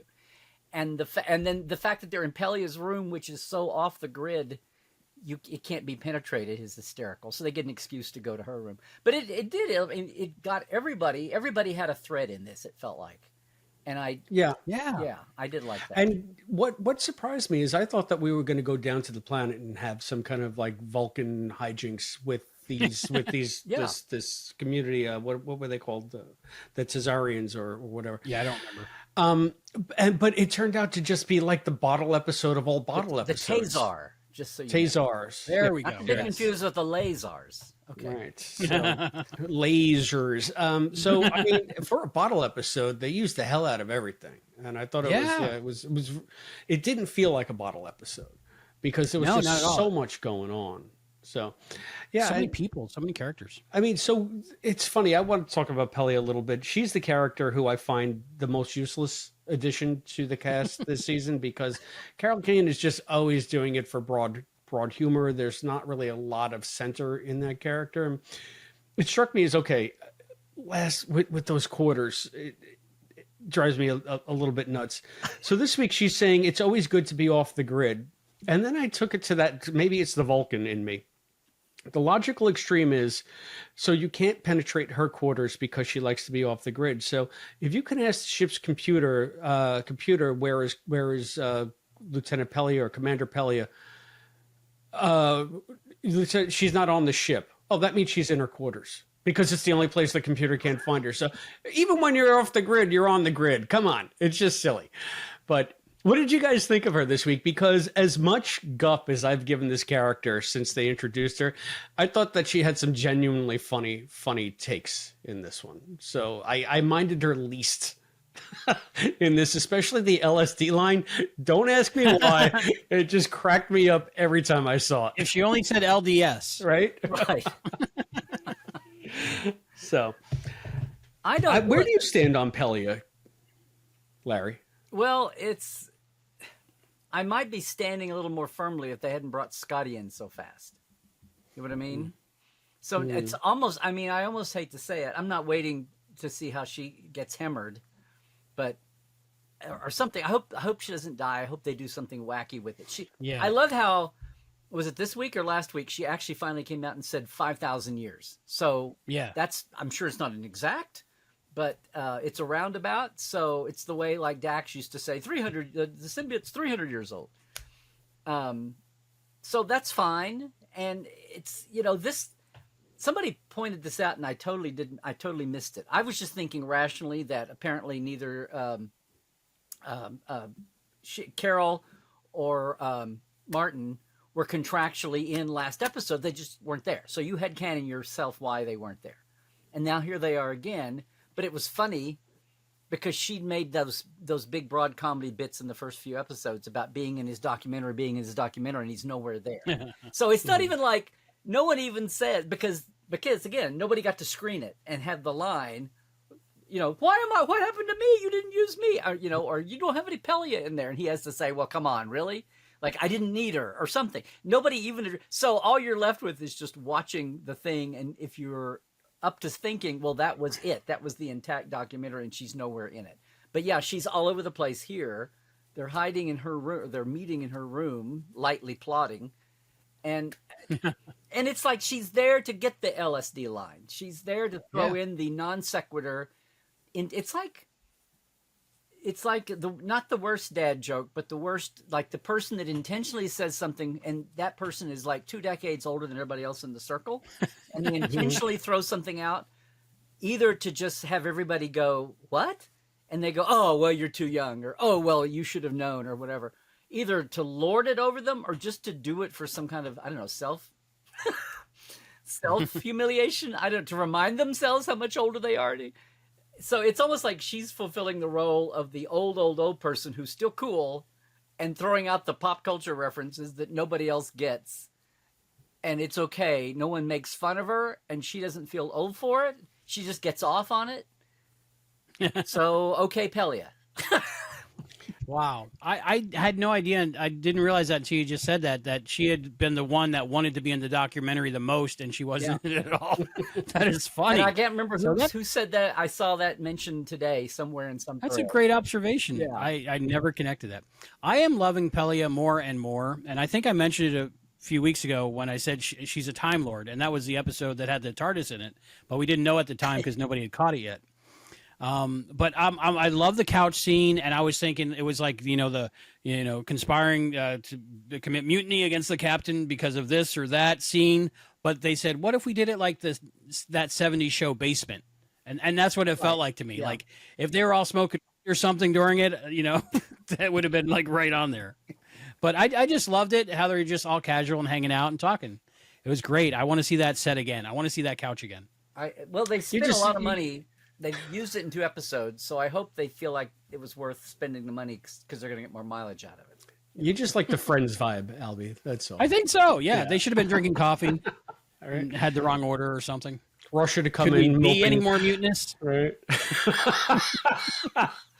Very good. Very Plotting good. lightly. Yeah. I love like I was saying earlier, Kirk. I love Kirk in this episode. Paul Wesley is such a good Kirk for me. I'm definitely a Paul Wesley guy. I think in this episode he was even more Kirk than we've seen him before. I think he was the least Kirk I've ever noticed him. Really? Yeah, in this one, he was a Really? little too casual or something. I don't know. I love that about him. I think he was Paul Wesley in this one. That was Go Climb a Rock Kirk. What do you think, Larry? It's taken. Paul's obviously a great actor. He's got a winning. He's handsome. He looks great. He's got a great personality. Apparently, the show loves him. The other fellow actors, they brought him in. He does, promo. He goes to cons. Does all of that. I still think his hair's too dark for Kirk. Too dark? Too dark. And at first, I thought he was just kind of small for Kirk, but then Shatner's short too. So I don't know. It just. I'm the one that always preaches about, hey, it's 5-6 years until the original series. And, He's got time to change his hair they're color. all going to go through some kind of trauma to get them to, Scotty's going to be traumatized, start drinking and grow 3 inches. So whatever. But in height, guys, I mean, and all, Spock is going to quit being so outward with his friends and feelings and emotions and get reserved and whatever. And I feel like he's creeping up on me a little bit. and I don't mean anything about his performance or he as an actor or as a guy. Just of all the choices to cast for a Kirk, that was just cool. And for the first time we really see him to plunge in on the Balance of Terror retell. I just thought he was too spindly. I thought he looked great. But I thought he needed just to have a little bit more. But then it's like, okay, it's younger Kirk. He's younger, yeah. Yeah, he's the hair color is too dark. I did mention that while watching That's it. one of the things. I know it sounds silly, but it's one of the things. It is, right? But maybe they'll get everybody else. The women are all coloring their hair all over the place for their roles. That's true. That's true. and that bad wig from this season. Yeah. Oh my goodness. It never even occurred to me. Never even occurred to me. I still think that's a Mystique thing. I still think It might be. she was overlapping with her filming. Somebody mentioned that, and I went, why would they do, like, who would sit down and go, let's do your hair this way this week? It looked like it was a fix. Yeah, we had a whole thing about that and Yeah. called out the hair designer and everything, and the internet kind of blew up a little bit on that. I did after they set up the whole Scotty, I don't touch the stuff moment, Mhm. and was waiting for at some point when they get to that. I was disappointed by this. I get it that they wanted to have the first Kirk Scotty moment apart from the one where he says Scotty last week, and it sounded exactly like, that's one thing. When he said Scotty, what's going on? And it sounded exactly like Shatner saying Scotty in a light moment to Jimmy Doohan. And I was like, okay, that made me go, ah. This scene, I was kind of like, okay, someone said, let's write the first Kirk Scotty moment. And it just felt kind of on the nose to me. And then when he goes, oh, this scotch is kind of good, I think I might try it again. I was like, really? I could get used to it. That's the payoff? Yeah, I could get used to it. I'm like, you know that's what? the payoff? I couldn't help but think about. It's going to be a little bit of a deep cut, but I think one of you all know what I'm talking about. Any fans of Taxi out there? They had a flashback episode where Christopher Lloyd is playing the young Reverend Jim before he's Reverend Jim. So he's like the straight A student. He's in like Yale or Harvard or something. And his roommates is just like this degenerate. And he's just like, hey, you know, what are you eating there? Oh, it's a brownie. So he picks it up and he has just a little bite. And Christopher Lloyd is so brilliant because he goes from this straight lace and then he just like completely devolves into Reverend Jim for like 3 seconds and then he snaps out of it. But then you see the genesis of where that character came from. And this is like Scotty saying, yeah, I could get used to this stuff. You know, now he's going to be like just against the wall crying because his bottle is empty or something. I mean, you look at Scotty's rampant alcoholism in the original series. It's something that was played for laughs back then. I mean, ever since Thorne Smith was writing in the 30s, just being drunk was funny to some people. So I think they played it for laughs in the original series too. But I don't know. I could go on and on about that too. It's the same thing with the mind meld, and you know, it's not Synthahol yet, but. Scotty is still highly functional, and he's still a miracle worker, no matter how drunk he is. You say that, and it's kind of the same way they jump on Kirk for being a womanizer when half the time I can think of 2 or 3 women that made some, and the rest of the time it was all like strategy and tactics, which you can attack. But to me, it's like he wasn't just moonstruck all the time. And I can think of Scotty out drinking the Kelvin. Okay, that was strategic. It's green. Having a drink or two doesn't make you into an alcohol. I mean, when was Scotty knocked down drunk aside from the time in? I was probably thinking of the Kelvin one. Yeah. Yeah. See, it's a memorable scene, so don't condemn the actor, the character for the actor's good acting. Guilty. Although then they come back and what is it? Where's Mr. in one of the movies? Where's Mr. Scott? Shore leave, sir. Right. Are we out of shore leave? Yeah. Yep. So then they by the movies, I think they may be laying on some of that a little bit. And For me, I was Relics a little bit too, right? Yeah. Oh yeah. Well, he's put it this way: Scotty likes a drink. They're also drinking in Trouble with Tribbles, but you know, I had a drink last night with dinner, so I understand. I had one when I was in New York. They were on shore leave in Tribbles. Yeah. So exactly. Yep. For me, the Kirk moment in this, I think, with Scotty was when he was like, "Call me Jim." I just love that. I got a little. Oh, Larry, I want to hear what you think of that. It's funny because he says, "Call me Jim," and I immediately thought, "Oh, so that was very Shatnerian," because immediately, like the only time Scotty ever called Jim was one time they were about to die. That's right? it. And it was Mirror Universe. Mirror right? Universe. Yeah, they were coming back. The whole nowhere else did he ever. So I was like, oh, that didn't last. I immediately thought when that came out of his mouth on screen, I thought, well, that didn't last long, did it? Yeah. I'd said that kind of bumped me a little bit, quite frankly. Yeah. So I know that they want to build their own relationship, especially if they're able to do a year one kind of thing and also give you the feels as TOS fans and all that. But yeah, again, trying to reconcile it with everything we've seen on screen with Scotty. He's never called Jim except for that one time. I think it's a slightly different universe. I think that's what people are kind of figuring out now. It's because like it's the not Borg expressly said. It's because the Borg came back and were found in Enterprise. Could be one of many reasons. Timeline. I had a really obscure. I finally, regretfully, went to this about a year or two into Discovery. After the Pike shows on Discovery season 2, and they went to the Enterprise, and it looked like a bus station, and at the bridge, and I finally said, okay, here is how we have it both ways. Here is how everyone who grew up, although they're dying off apparently, and no one cares, everybody who is endeared to the original series, and that's Star Trek to them. And we wouldn't have a franchise without it, and all the things. But time's going to, I go, the ultimate thing is in another 50 years, whether there are Vulcans here or not, they come up with some kind of a faster than light drive, and it has nothing to do with antimatter, much less dilithium crystals, when we discover them on the 5th moon of Jupiter, or whatever the hell the thing was. And eventually, this is all going to get blown up. You cannot keep band-aiding and duct taping and baling wire. And, they worry about the eugenics. I mean, that was the first big one, right? The eugenics war. So eventually, I go back to the forward when Gene wrote the novelization of the motion picture. And he has Captain Kirk writing a forward.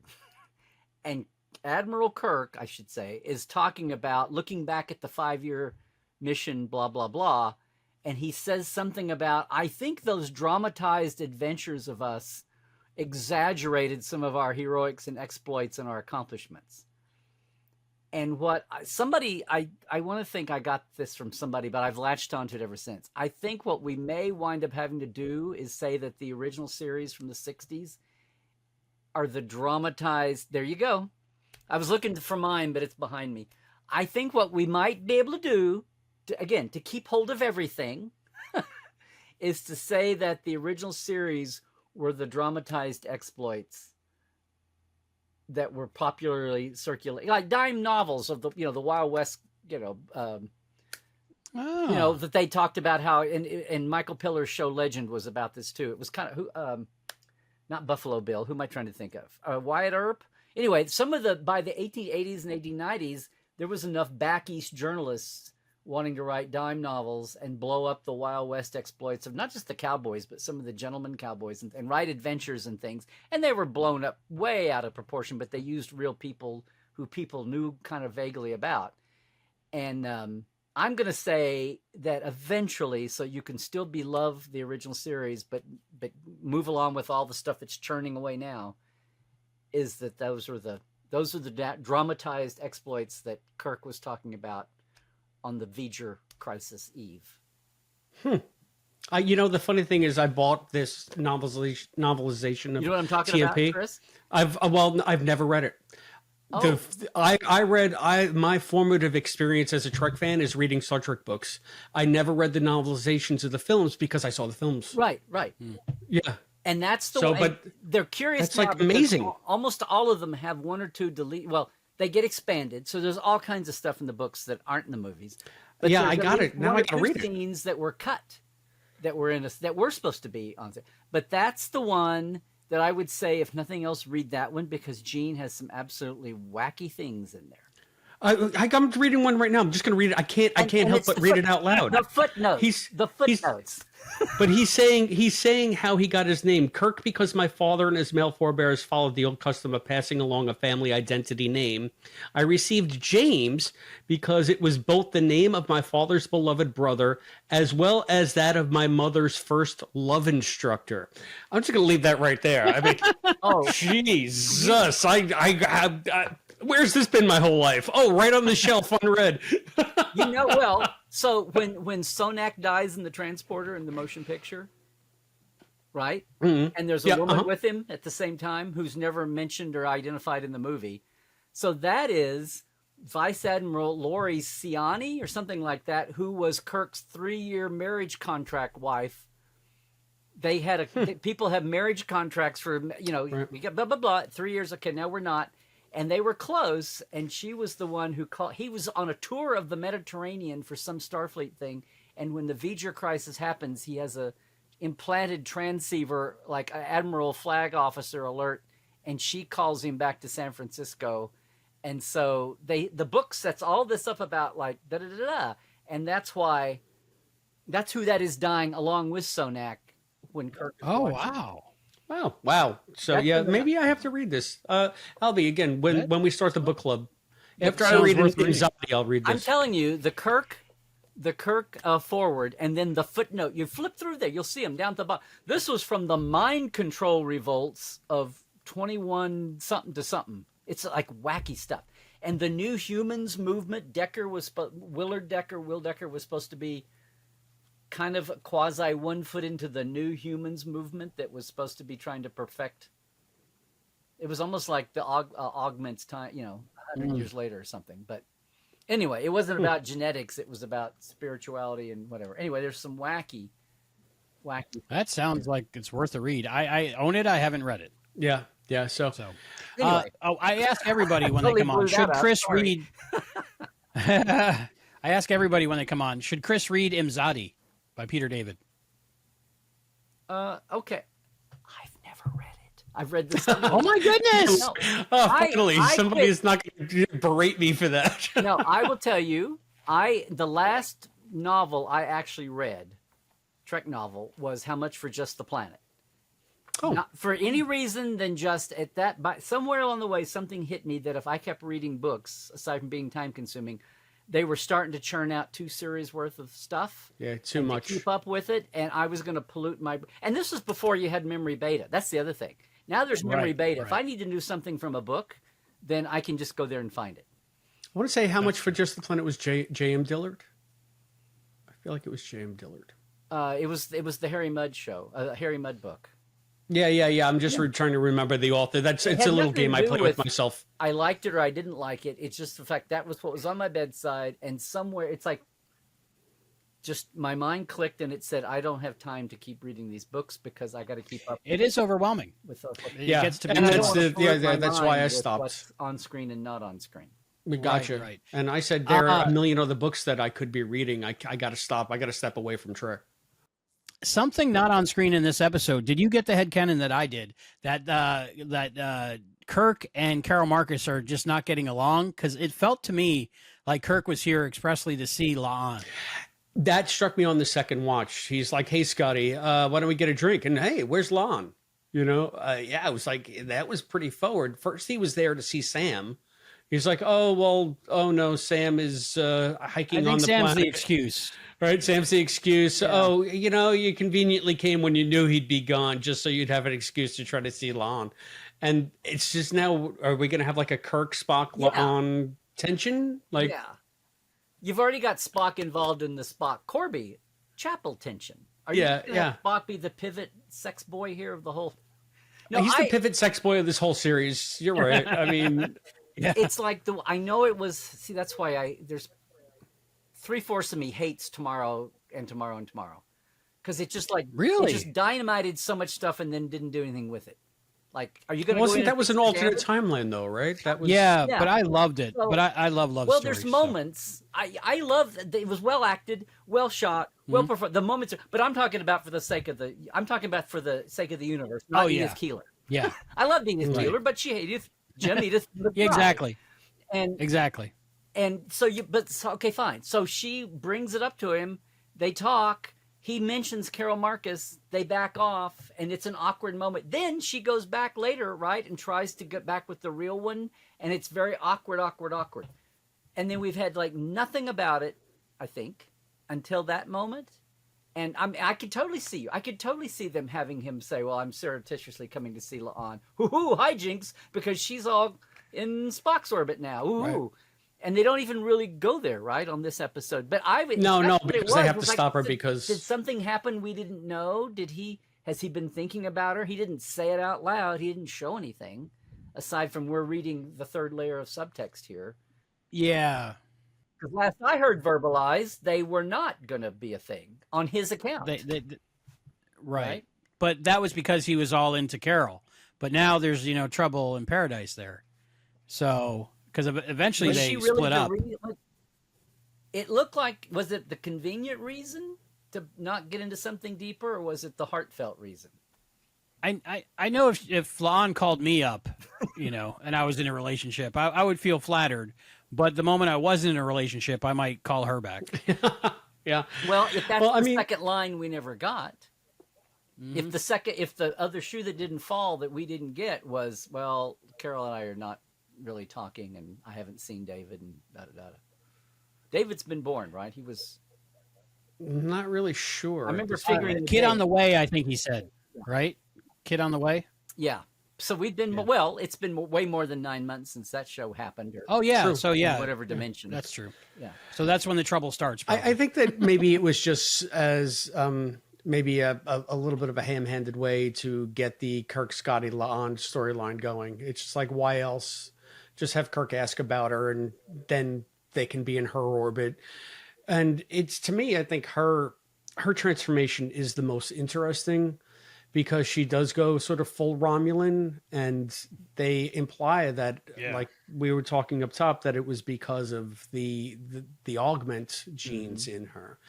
And that's another thing that they've never really explored on this show. When you think you had the entire augment cycle on Enterprise in season 4, where they show you that, superior genes do breed superior ambition.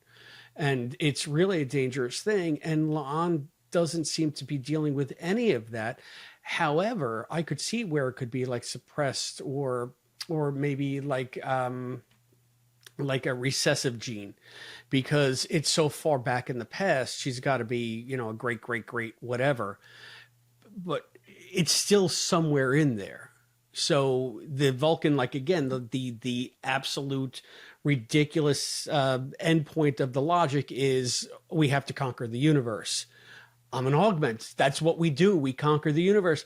I couldn't even, when they're in her Katra headspace doing the interpretive dance about her becoming La'an again, she's wearing this outfit that is so reminiscent of what the augments were wearing in Enterprise. Those dumb outfits with like the 80s slits throughout, all the fabric is all ripped. And that was great. I love the outfit. Yeah. So anyway, I found that to be, because I've had trouble warming to La'an, and I've liked her and Ortegas much better this season. And they're finally doing something, as you said earlier, Larry, interesting, or at least addressing the fact that she is somehow descended from a line of augments. Yeah. Wouldn't those genes still somehow play a role, since they were so dangerous, as we've established in Enterprise, as we established in, I guess, even in DS9, they said, for every Dr. Bashir, we could have another Khan Singh. That's why we don't do this. Yeah. So how is she even allowed to serve in the fleet? Well, because of the genetic. Well, she herself wasn't genetically manipulated and engineered. It's through the family. Yeah, no, but I mean, it's another whole interesting question that they never. There was at least one other episode where she says something about that name. It comes up, like, again, it's like 2 lines of dialogue. Somebody says something and she says something about her name, and I have to live down this name or something, right? And but that was way back in the beginning. One nano moment where it comes up briefly. Yeah. But it feels like there's not shame, but it feels like she has to part of the reason she's so driven, aside from, Gorn PTSD and everything, is I feel like she's trying to live, like, eternally trying to live down that name, even in a world, in a galaxy, a time space where, like, 3/4 the people maybe aren't as familiar, or do people still know Benedict Arnold's name? Do people still know, we're not out of Hitler time yet, but are we still out? I don't know, somebody from the Middle Ages who was an absolutely horrible person. Yeah. Of course, this is only 200 years after Khan's 90s, if indeed he was still from the 90s. Yeah. But that's another thing that where you can say this is why everything looks different. I mean, the eugenics wars are now shifted. I mean, the temporal wars that could change a lot. could have changed a lot, you know. So who can say exactly? Just for those of you listening on the podcast feed, Larry just had a stroke. His head is in his hands, just like in despondency. This is what I mean about tomorrow blew up the timeline, and I'm still waiting for. Okay, so we're gonna say the temporal wars shift the timelines. So when do you guys now say that the eugenics wars happened? Like I'm waiting. 1992 to 1996. Yeah. And damn it, that's what I say. Greg Cox did a totally fine underground war scenario. I'm totally fine with that. Because World War III happened, you know, before Zefram Cochrane. So the eugenics, why was the eugenics wars never called World War III then? Well, I think Pelia mentioned World War III a couple episodes ago, right? Right. They were still picking up the pieces. But that's ECOM and the mess that happened. And well, the CVX, it was a clever bit. It felt very TOS-y, right? The CVX 100 versus the 330. I said this in my second opinion. And she says it was after the war, but before the Vulcans. That's a 3-year window. Unless that's been blown up too now with the timeline reset. But that's 3 years, and they got away, which now, if that's fine, if that's it, that's fine. But that also means that was a huge ship with a governmental flag on it and and a global agency emblem on it, which meant that the world was not, you know, you watch First Contact and you see Zefram Cochrane, you think, oh my God, they're just running around finding sheet metal and scrap iron here and there and, you know, duct tape and baling wire and everything together, and he gets a warp ship together. That's amazing. And it's like, no, it's just, he's just doing that in Montana. Get out from under this. I was like, no, the government somebody just launched this gleaming, you know, ship with 2,000 people, or not 2,000, whatever those number of people were that got. Anyway, you know what I'm saying? It's like it suddenly makes Cochrane's achievement not so much smaller as just very rogue, because there was plenty of other space travel work going, not warpy, not in a warp direction, right. Without the war. But there was still lots of industrial space work happening, even though the war had just ended, which meant that the nukes were bad. You could have 2 or 3 nukes and have a nuclear winter, the way they say later. Yeah. But it wasn't like the world is in, you know, completely. It's not like the day after everywhere and everybody's staggering around. Just lucky they were smart enough to get in out of the fallout. They wouldn't have been out too far, because without warp, they probably would have still been in our solar system when the Vulcans came by. Right. Yeah. So that's been 200 years, 100 years? Yeah, but the Vulcans wouldn't have recognized them because they didn't have a warp signature. Yes. Exactly. Oh, okay. Yeah. So they, you know, you go any one direction, you're off the grid automatically. That's true. Because, you know, space, there's a lot of space, as Lon said. A lot of space in space. So that's why we call it Got to space. conquer it all. Yeah. Yep. Sorry, so I much in steered this you off episode. on tangents there, but sorry. We love tangents. That's one of our specialties. So much in this episode.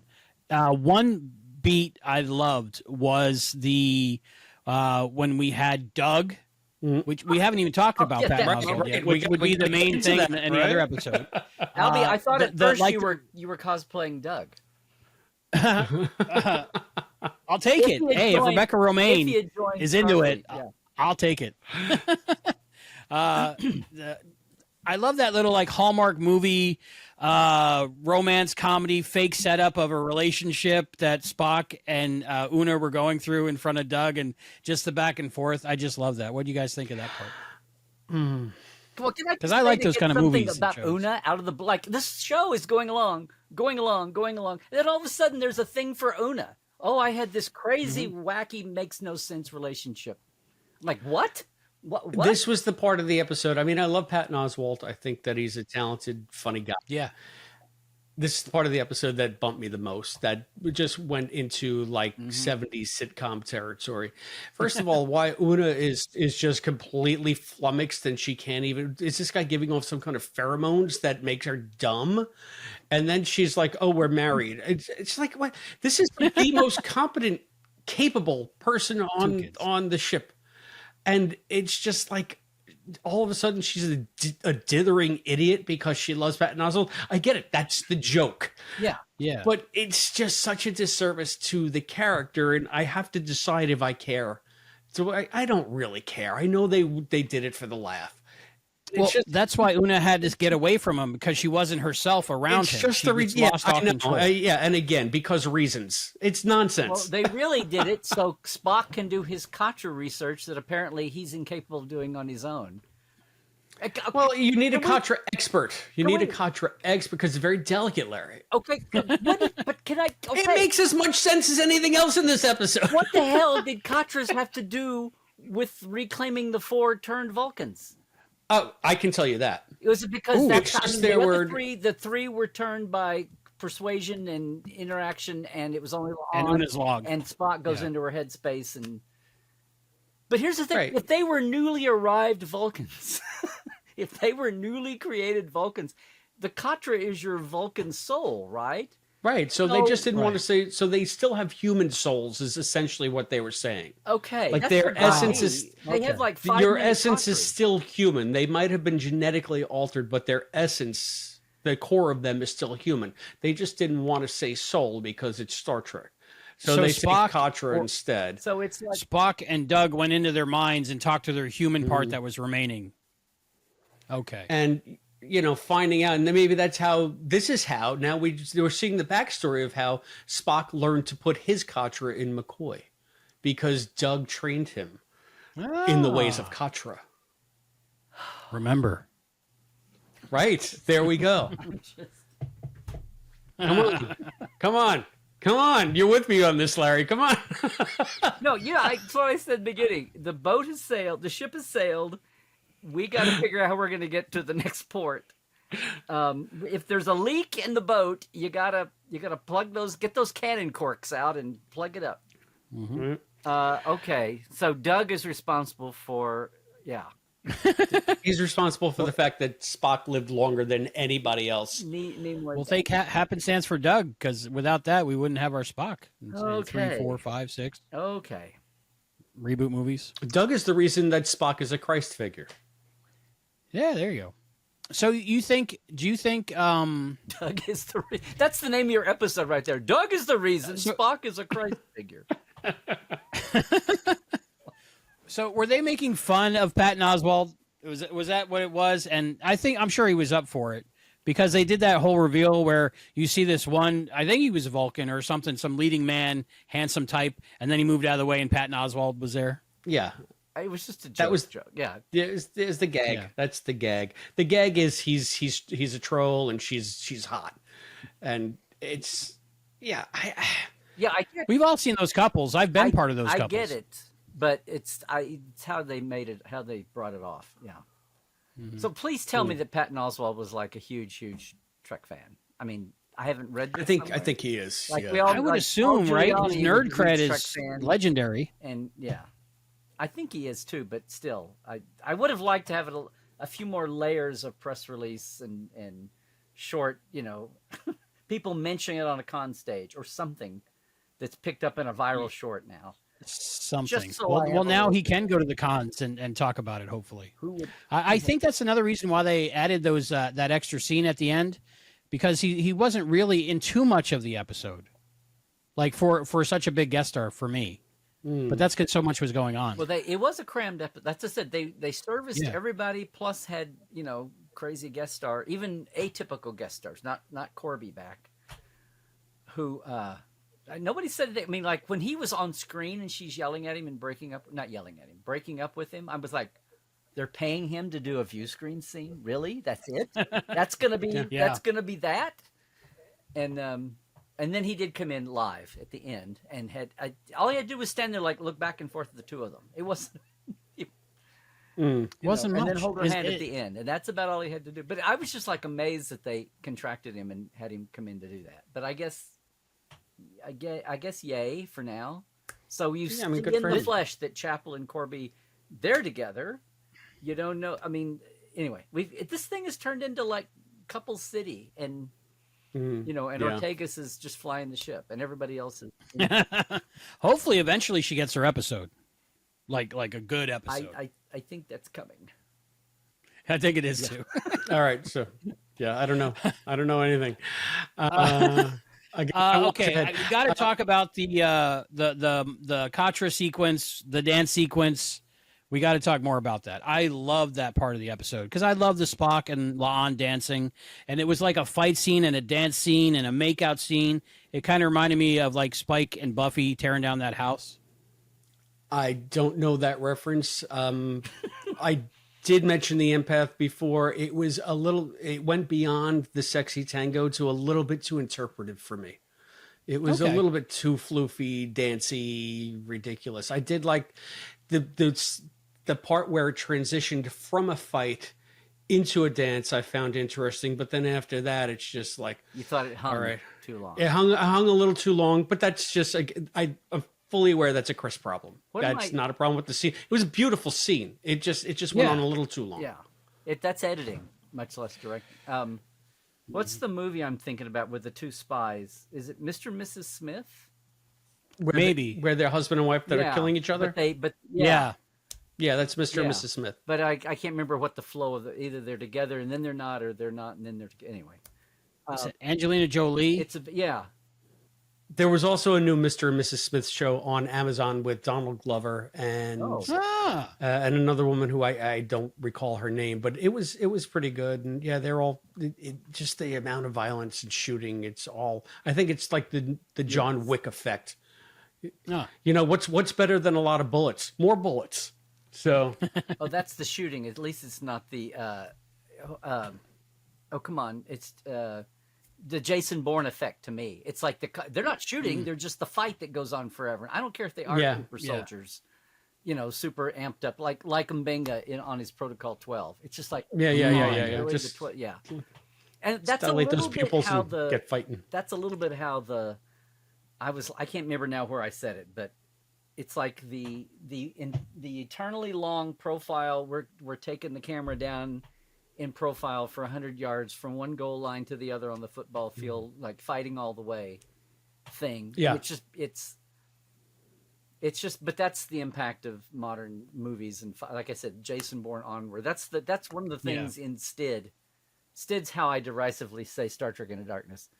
That's that whole thing about the eternally flying shuttle with the half-hour fist fight where no one ever gets bashed up. The Jason Bourne on a shuttle, on a Starfleet shuttle sled scene. I just go, guys, come on. Now this wasn't that bad, but I will say that to take one of those, they start off fighting and turn it into lovers thing. That's very tricky, and anybody who tries to go there, that's hard to do, and ultimately, I don't know how you edit and direct that. It basically falls on the actors to bring that off. For me, I think they nailed it because for me, it was almost the cinematography of like a musical, and of course, it wasn't a musical segment, but it felt like it was shot like a musical, maybe, and more theatrically. And I'm into Spock and La'an, like the green ballet of a musical, except they're exactly talking, and because they were in her mind, it worked. Yeah, I thought the great caveat there. Which is how, most musicals are, So for me, it just worked, and I really loved it. So I had to call that out. And I think we saw some dolphins or sea life in there somewhere. So maybe cetacean observations. Gonna have to go back. Maya and Erskine check, but was the co-star with him. There you in go. The modern Mr. and Mrs. Smith. But yeah, that was bugging me. I had to find it. So it was interesting that they bring the other three back easily with just interaction, and La'an is the one that stuck the hardest, which is what you got.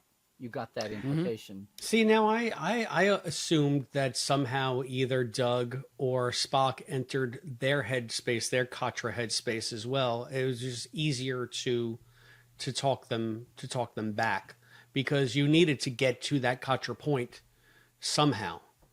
So the visual representation would be like inside your memory palace somewhere. Maybe because that's why they cut it from the episode, because you wouldn't want to see Kirk and Pike do the fighting and then the dancing and then the making out. Or maybe you would. I was going to say, I think you're discounting a whole realm of fandom there. Yeah. But I mean, you wouldn't want to do it with all four of them, I guess. So it was. I can see why they cut it. Yeah, I think you're discounting a slice of fandom there. That would have been funny, just intercutting and like Spock's just tangoing with all of them, and then Doug's in there just trying to do high five, down low, too slow. Yeah. Okay, the high five moment. You talked about Pelia earlier. I'd forgotten that you said that. Did that go? See, there were like almost like screwball 1930s comedy moments, like married Spock and Una, and he knocks the glass in her lap, and it's all like beat 2, 3. It's like just ding, like old school. Do the thing for a stage comedy, da-ding, da-ding, da-ding. And it's harder on a camera being in your face, but you still do it. Mm-hmm. It's still the theory of it. And that moment, Spock knocks the drink. Oh, I am so clumsy, thing. Mm-hmm. Those kind of moments, and you saw that. Every once in a while, Star Trek does that. Somebody bangs their head into, I don't mean the Scotty, I mean in Strange New Worlds. You can see them resorting to that. And I just remember the first year of the Orville was so painful because they were trying to find where their comedy was, and they just kept bashing their head, like, we are going to get this. And those first half dozen episodes of the Orville were so painful. Like, we're gonna have comedy on this show, damn it! It's gonna work and be hysterical when we get it finally, and we're gonna show our work as we get to the solution. And it has not been that bad, but there's moments where. And that one there's moments where I go, and they're taking a leap here. They filmed it 3 or 4 ways, maybe, and this is the best one or something. But Pelia doing her up top, and Anson is amazing at doing anything. I think he's like Mr. I don't know, Mr. Fantastic here about stretching himself and some of the drama, the fights and combat and the stuff. He's been amazing this year. But like the zombies dancing around the Klingon blood. Shuttle to Ken-Fori. Yeah. Shuttle to and what they put him through between the comedy and the pathos and then the outright anger and anyway. And so I think he's up for anything. But that moment, I was like, I don't know if that quite the little Pelia up top. It was like, really? This is, again, her going, I'm going to be the one in the circle that knows everything and you all don't. You're too young. And I'm really going to go there and admit it. And I just was like, yeah. Okay. At least Pike caught on, so it's still culturally out there somewhere. Yeah, Pike, that he realized what he needed to do. I guess he's dealt with her long enough. It's like, just shut up and roll with it and go. And I think in any situation, you always have that one person that makes jokes no matter what. And I've been that person a lot, no matter the situation. So I can see it being part of a real universe thing. All right, Chris, what else do we have in this episode? What do we do? We got our episode crush, or I think I think we've kind of discussed every aspect of the episode we need to, and we still have our final thoughts. So why don't we move on to episode crush? This is something we do, Larry. We have 2 questions. First, your episode crush, and then your favorite part of the episode. So let's start. We'll go around with our episode crush. Who is your episode crush this episode? My episode crush. I think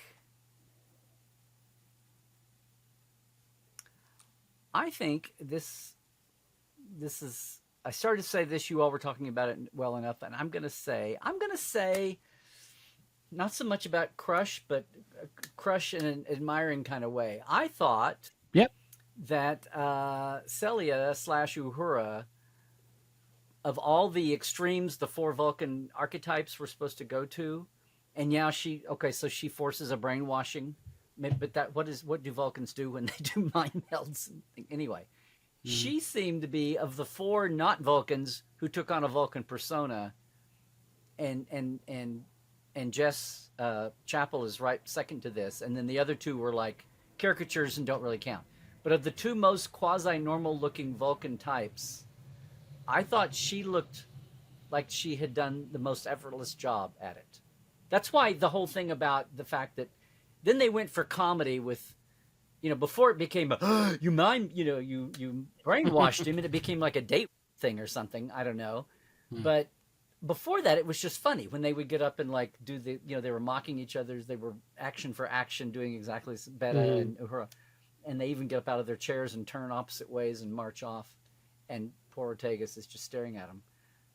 But I thought before it went down that path, I was just thinking, gosh, she is adapting the best to being like standard looking Vulcan. And Celia, just as an actress, was into that. And again, she wasn't doing some heightened thing they were all going for. But I was just like, oh, the last couple episodes especially, I've just like really, it looks like she's really settling. Even they've had her go through the ringer, different directions. I just have been really charmed by her Uhura. Even here, though, it was Vulcan Uhura. And that's not to say I didn't love everybody else. I'm gonna say that. I'll go with that. Yeah, Celia's amazing.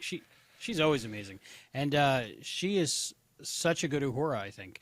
And she's made it her own, and yet it totally fits, and I love it. And she's gorgeous and just a great actor, and she proved it in the last episode that I still I didn't like yet, but I loved her in it. Yeah, yeah, and so. I think the fact that she was like because at first I was like, if Beto didn't have her helping believe me, I know. I felt for him a little bit the way when I got to write the companion. It was like, look, I'm an official author. I'm the licensed author. And you go out to Paramount, especially then, when nobody was used to anything. Like, we're just trying to get the show done. And unfortunately for me, we're a month away from hiatus. Like, get out of the way. We're on a dead run to break. And I was like, oh, like me being the official author of didn't mean a hill of beans to anybody that worked on the show. It's like, okay, fine, we'll get to you in a month. I'm like, I have a deadline, we'll get to you in a month, kind of thing. If they even took the time to answer me. But most of the time it was so I get it. And the fact that you still need people to help you out to get to what you need to do. And watching that, it was like, if he didn't have her, he wouldn't get shit out of anybody. I mean, like, yeah, he's official and he's on the boat. But if they want to kick him out of a meeting or turn off his camera, they do it. And she's the one that enabled him to get as much cool footage and moments as he got until he turned against her. So anyway, I was watching her. I mean, she was like the sweetest thing, the sheep. I'm sorry, I'm going way on and on about this, but that's why I felt like that whole last thing was rushed, because she had been so on his side, and then he comes at her spouting a platitude, and she's just in shock. But anyway, yeah. Chris, what about you? Who's your episode crush? I mean, you know that my go-to is always Celia if I don't have anything else. But I say, how do you make Celia Rose Gooding even hotter? Turn her into a Vulcan. Enough said. Who's your episode crush, Albie? Mine, I almost went with her, also Uhura, because such a sexy Vulcan. But I'm still crushing on La'an for some reason since she got with Spock. Maybe it's because my whole life I wanted to be Spock, and I always tried to be Spock because, that's what a little nerd kid like me wants to do. For some reason, La'an is just, I'm crushing on her and making googly eyes the whole episode. All right. And Larry, favorite part of the episode? Yeah, it's hard for me to have a on one viewing, maybe with some repeats, but there were moments that jumped out, and I probably said most of them. I'm just looking at my notes, and I think a moment, but to say like, a scene or a setup, I maybe the Doug scene with Spock and Lon doing like 70s sitcom comedy there. Yeah. That has no right to work as well as it does, especially when Patton Oswalt is just being Sir Oswald. Sir Oz. He's just being himself with ears on and trying to be as flat-faced as he can. And just watching, and it's such a, like we said, it's a ludicrous situation for her, but watching Ethan and her have a scene together in the middle of all the crazy up and down, all of this. I'll just say there, just because there were some moments in there, I was amazed that they pulled it off as well as it went. Is that cool? Is that damning with faint praise? Maybe. But there were a lot of moments through here that I did LOL a few things. So Spock, Una, and Doug. How about you, Albie? Yeah, I had a lot of moments that I enjoyed. The fake wedding thing with Spock and Una and Doug. And I love when Doug was mentioning his sister and brother, like Susan and Peter. And these are just not Vulcan names. Yeah. It's just so funny. I loved Ortega's talking about fries on the sandwich. I was like, that's something I do. you know, so I could connect to that. But I think my favorite part was in La'an's head with the dancing, you know. Okay. So it just spoke to me. What about you, Chris? What was your favorite part? The sound work. They finally are using TOS style sounds on this show. I've noticed that there have been, for me anyway, I noticed them right away, a mix of some TOS sounds and a lot of next gen sounds. And I always found the soundscape of the TOS bridge almost like a warm pool that you could go into. It's just so soothing with all of that ambient noise. Whereas every single thing that's on the TNG bridge is like, it's so jarring. It takes you out of, and I've noticed that they're using a mix of both, but this episode had primarily like old school TOS sound effects. So I love that about it. And the other thing, I might have noticed this before, but I really noticed it this time. There is a beautiful portrait of the NX-01 when you come out of the turbo lift in one of the scenes. So it's just nice to have that nod to Enterprise for me. Well, they're all a bunch of Archer fanboys and girls that we got out of it. The thing I didn't expect to get out of the crossover, you know, Lower Deck show was the fact that the Pike crew were all loved the NX-01. Can I put one? I just saw something. I want to say this that got me. Since you went to sound, this is one tiny little thing. It's not like a huge moment, but when La'an, when he booby traps the button that she presses, it does a completely TOS-y like electroshock effect on her body. Like I don't think TNG would have ever touched that, much less anything. And they went completely just. Yeah. And I guess there was the one with Picard when it's that early first season show when it's that was like the last time it was ever seen because it looked so hokey, but it was so original series, and I was like, oh, that was like really cool. That was very original series. Talking about the sound, that was cool, and that was another thing that I just like. Wow, they just did it and went there, and it was fine. Yeah. If you're going to do it, and this is the episode to do it in, that's for sure. Yeah. It was a fun episode. Go big, go big. Silliness is fun sometimes. I like it. So I think we got trivia now, and we have Dr. Christopher Trek here, Philippus, our trivia master, guys. And Dr. Trek. We got you for 3 answered some trivia questions, and we got you for 3 questions. Okay. I think that we're up against the master here. If I was a betting man, I would say Larry's going to go 3 out of 3. Okay. I make no claims about it. It's 6 years of stuff, guys. Come on. Okay. Seen it was the future. Just wait till you hear this first question. This happens all the time, Larry. But in the movie, The Search for Spock, what does Kirk discover Spock implanted in Dr. McCoy prior to dying? His Katra. And what have we been talking about? This happens all the time when we pull the scenic cards. We're just picking them out of the box at random. Yeah. Okay. It's nuts. What is the name of the Vulcan official? Yeah, one right. What is the name of the Vulcan official who was to preside over Spock's wedding with T'Pring? Oh, T'Pau. In Muck Time. Yeah, Yep. Okay. Yep. Give That's a 2 out of little 3. bit heart and Ain't bad. soul. I think he's going to go 3 for 3. I think he might. It's a next gen question, so you might have some trouble. Which next generation cast member directed The Offspring, beginning a directing career that ultimately includes several Star Trek films? Oh, has to be 2 Takes Frakes. 2 Takes Frakes. You got it. Yep. I knew that it was. Oh, look, Larry Nemecek got 3 out of 3 of the trivia questions. Who would have thought? Well, I don't think anyone would take that bet, not even in I think Vegas. it's awesome that you've still got a Star Trek Seen It game and you're still utilizing it.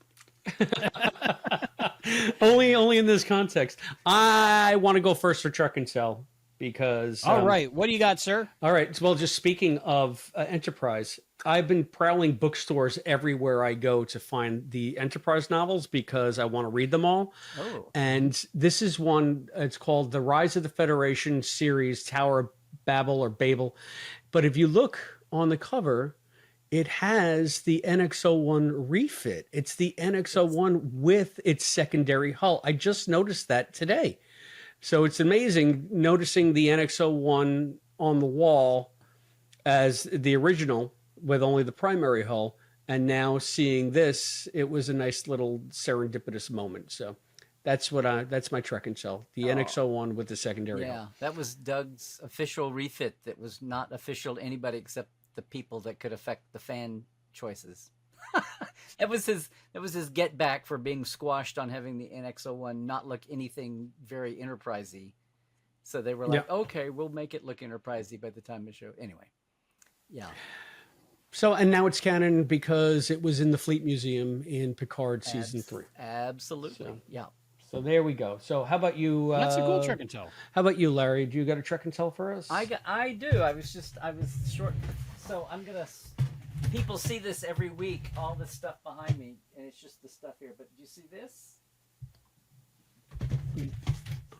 Okay. Yeah, it's a tribble, but it's a very special tribble. No, it's not a tribble from the '60s, from Trouble of Tribbles, and it's not a tribble from Trials and Tribulations, except that it is. It wasn't screen used, but the week of Trials and Tribulations, they made, I don't know how many thousands of these they made, and took them to at least LA and maybe New York, some big markets where they had things like buses. And anyway, this little hangy down thing, it's a promo for Trials and Tribulations. Oh, that's One awesome. side is Quark with this was the stupidest moment of the show. Like, why would Quark sit there unless he knew he had a camera on him?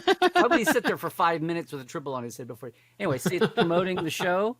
And then the other side is the classic Kirk thing, and it's just a promo. So it was just, and then there's a little monitor, which I've been zealously making sure doesn't break, because I had another one of these and the line broke. So now it's like, okay. Wow. Anyway, they took these out and stuck them in like trains and bus stations and public places that week to promote. Oh, that's genius. Well, that's crazy. It was probably like, a drop, I don't know, needle in a haystack kind of a thing. But a and few of you them, found yeah. Did you find that in the wild, or did you get it after the fact? This was like a box worth the studio. It was like quick. Gotcha. And I got a couple of them. Anyway. That's amazing. Groovy. So they weren't used on the show. Whatever happened to those? The ones from Trials and Tribulations. Well, I do. It's put a box somewhere. I do have a tribble from Trials and Tribulations. Oh, It's, wow. one of the ones, and it's one that Gary Monak was the Jim Rugg of. Anyway, he did the live effects, including they did a billion tribbles. They bought out Majel. They bought out everything they had in stock at Lincoln. I don't think Miles and David's company was doing a lot of tribbles at the time. But anyway, if they could, they had to make some. But I have this picture of Gary with a pile of them on his workbench backstage from that shoot. And then I had him take them and turn them all over. So there's like one shot where they're all piled up, and then he just took everyone where it was in the pile and turned it over. And one of them, in the 60s, John Dwyer took wind-up animals, the one that actually walks. They just took a wound-up animal and put a little furry skin over it. And then when they wanted it to go, they wound it up and then let it go and shut it. And they did exactly the same thing, except for wind-up animals. They had like little battery-driven cars. Oh, and wow. I don't have it out to show you, but I've got a battery-driven not a fun car, like a little kid's play school, like plastic car, but it had a battery in the bottom with a case. You had to change the battery out, and they just put it almost looked like a shower cap. Thank you. Almost a shower cap looking fuzzball around that. And there's when you see it's one of the ones that's in motion that you see. It was screen used. But I've never, the battery wore out and the fuzzball is held on with a zip tie, but you have to get rid of the zip tie to open the case for the battery underneath. Mm-hmm. So I've never put a new battery in it because I didn't want to cut the zip tie for the thing. So, yeah. Anyway, and he gave because that's the screen use zip tie. It, so that's awesome. It's Very funny. cool. I'm like, I got a book. Larry's like, oh, well, I have this one, and this one was on screen, and this one was at a bus stop, and incredible. That's genius marketing. Tribbles just randomly placed. That's smart. I thought the craziest one was the microwave popcorn for Voyager in the newspaper. Yep. The first week, premiere week of Voyager, yeah. Yep. I have one of those, but I don't have one of those tribbles yet. Okay, Albie. Well, you have to. What's your Trek and Tell? Well, like one little line breaks and you've lost the whole value of the thing. So there you go. I don't have anything close to that cool, but I do have. Well, I got my new Vulcan ears in today, but I do have this little pin set. that comes with. To get it, you have to subscribe to the Build the Enterprise 1701D set, and that came with it. Oh, those are cute. So just a nice little pin set. There you go. I don't know if you can see it. Yep. Yes. Looks good. Yeah, so something cool. It came with that, a poster, and a T-shirt, and then a binder for all the instructions that come with each subsequent kit. So how And, how does the pieces for the Build the Enterprise, how are they constructed? It's like die cast and all metal. And No, I mean, is it it's just really like nice. they took a D and they just cut it into chunks, or Basically, like where you see the different hull sections, that's where the different pieces fit together, kind of. And you just screw in a couple screws. Me and my daughter Serenity did it. You can watch us do it on the Serenity Builds channel. And we made it about a third of the way through before they stopped sending them when the company went under. And then we still have some more boxes to do, but then we didn't finish the subscription with the new company yet. Hopefully we will. But it's a fun build. There's LEDs, batteries. It's very heavy. Oh, okay. So that's does you get a magazine with it, kind of like the little ship? Yeah, it comes in almost like an action figure, like bubble container, and you get a little small page few magazine, and it's like the instructions on how to put that part together, and also some history from the next gen. Right. So it's coming So out it's like, like, the little ship's release, or the way the fact files did back in the day. Well, here's a little tiny, Fact files. Yeah, I had tiny those too. piece of trivia. That project was going to happen like 10 years ago, 12 years ago, and it was blown up by the tsunami that happened after the underground earthquake, the tsunami that hit the Fujikita nuclear plant in Japan. Yeah. And aside from all the other damage, but everything in Japan like shut down. That was going to be a project that it was going to be one of the last fact files things. Of course, fact files transmogrified into little ships, and it was Build the Enterprise D and the magazine, and I was writing interviews with people to put in the magazine 12 years ago, and it all blew up when that happened, and everything in Japan shut down that was frivolous and recreational and fun, because they were so freaked out about the reactor. And it took 10, 12, 15 years to bring the idea back. Yeah, it's a great idea. It's a pretty penny. I think it was like over $3,000. Yeah, it was originally going to be, and when they did it the first time, they were going to do it totally nerdy. They were going to do it deck by deck. So like you literally got a slice. It was like the ship had been sliced up like this, and you put it together that way. Anyway. Interesting. More. Yeah, this one, it's more just the outer hull. So, but fun, and my daughter, I think when we started, she was like 8 or 9, and she was learning electronics and all this different things. So it's real fun. Something I hope we finish one day. Well, we built this episode piece by piece by piece, but I think that it's time for us to finish and maybe go to some final thoughts. Dr. Trek, we always invite our special guests to begin with the final thoughts, and remember to do ratings. 5 silly objects. You can go as high as 10 though. So yeah, if you want. Albie always But it's does. out of 5 scale. I think. Well, I've seen it once. This is weird. I usually try to at least see things twice, but it's like, come on, have a gut reaction, Larry. Come on. I want this to be. It's interesting because they talk a lot about this season being all these genre shows, and yet, like at the comedies, there'd be like the dark foreboding scene at the end that we had a couple of times, and it's like you got a hint of this in the musical. They actually moved the plot along. One of the things I admire about Subspace Rhapsody is they actually moved the plot along. No, it wasn't static. At the end of the show, you saw some of the relationships and couplings and however goofy they were, you saw them move along a little bit. And this is one that's a little bit like that. I'm still reeling over the fact that you found this out about Una, even if it was for a laugh. And that they actually refer to Noonien-Singh's, Lon's background, Scotty Kirk moment. I mean, there's like little things all the way through here that, even though it was supposed to be this goofy episode with the Vulcan joke, but you got along with it. So I'm thinking. I should have said when Pike was gonna reorganize the ship's duty shifts, and they went to 42-minute shifts, not 47. Come on, what a lot! I know. Okay, Yeah. I had to say that.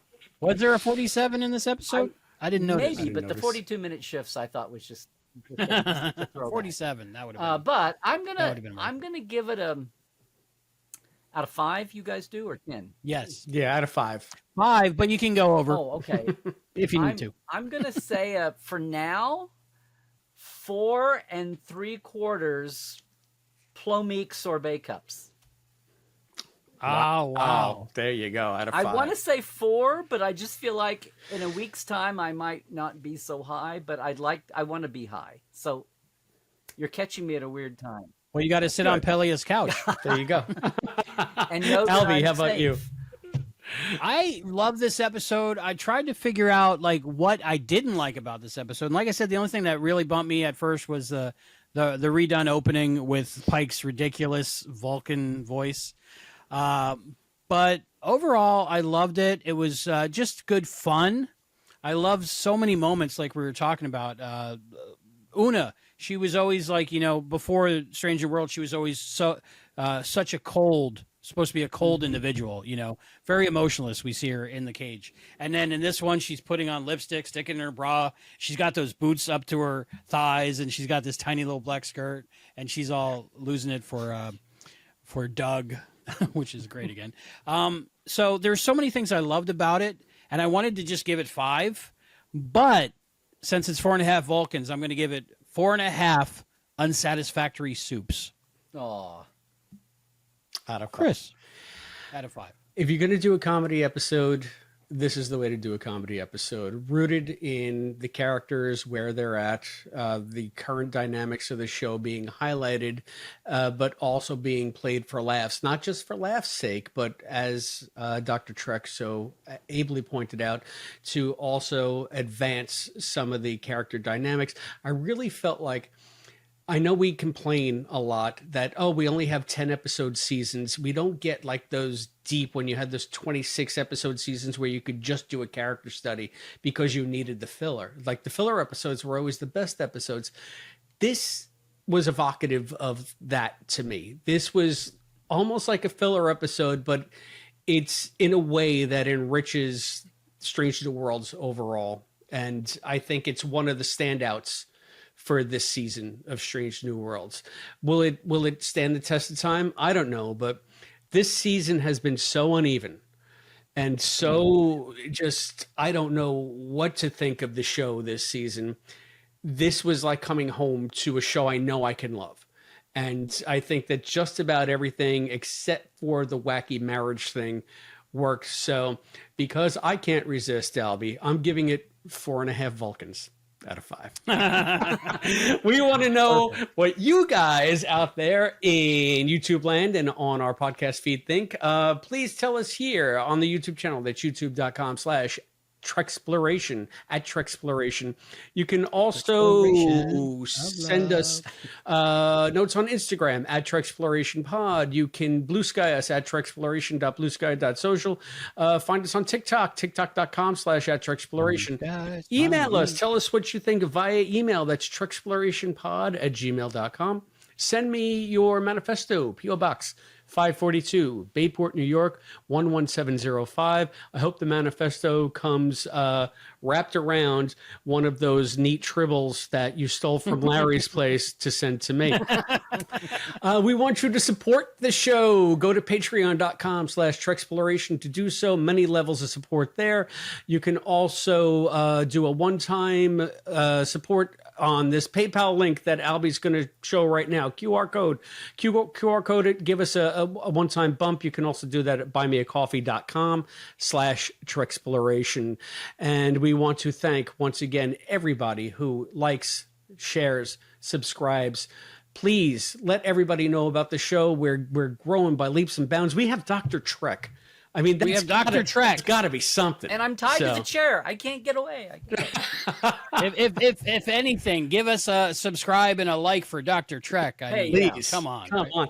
So, and just remember, any comments that you send to us in any of these ways may make it onto a future episode of Trexploration. Albie, speaking of future episodes, what's up next?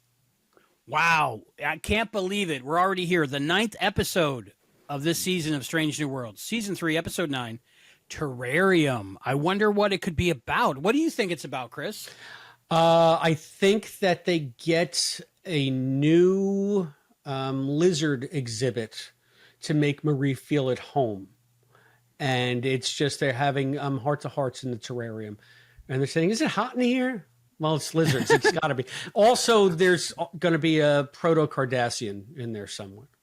Okay. Terrarium. I think they get a new class pet, right? And it's a terrarium. And yeah, maybe like Genesis style, Marie starts evolving finally into the Gorn. We know she's going to end up being the rubber Gorn with the blinky eyes and the gold skirt. So maybe something like that. What do you think, Dr. Well, I hate to break it to you, but what happens is it's terrarium, so it's like a contained environment, and Pike and a couple of crewmen are kidnapped by these aliens that keep a zoo of specimens. Oh wait, that's been done already. That's like a cage, a menagerie. Right. Well, we love it. we look forward to seeing what it's about, don't we? Yeah. I'm excited for this one. Larry, please, for the few people that found you this way, can you tell people where to find you? Oh, please. Look, the biggest thing people could do right now is I got into the YouTube game. I remember when YouTube was the free server for your blog videos. Yes. So please, everybody, go over and look at the channel. It's Larry's Trekland, but that's where my second. When there's fresh Trek, I do a reaction review. I call it a reaction show, not a review show so much. Called Second Opinion with Dr. Trek's Second Opinion. But also, my granddaughter and I watch Prodigy. It's called Cadet Alice and Dr. Trek watch Prodigy. And I'll check that out. I'm wanting to get. We've done the first season. We've done several episodes, but I want to get more in before we put the second season up. And we're all hoping Prodigy makes it back.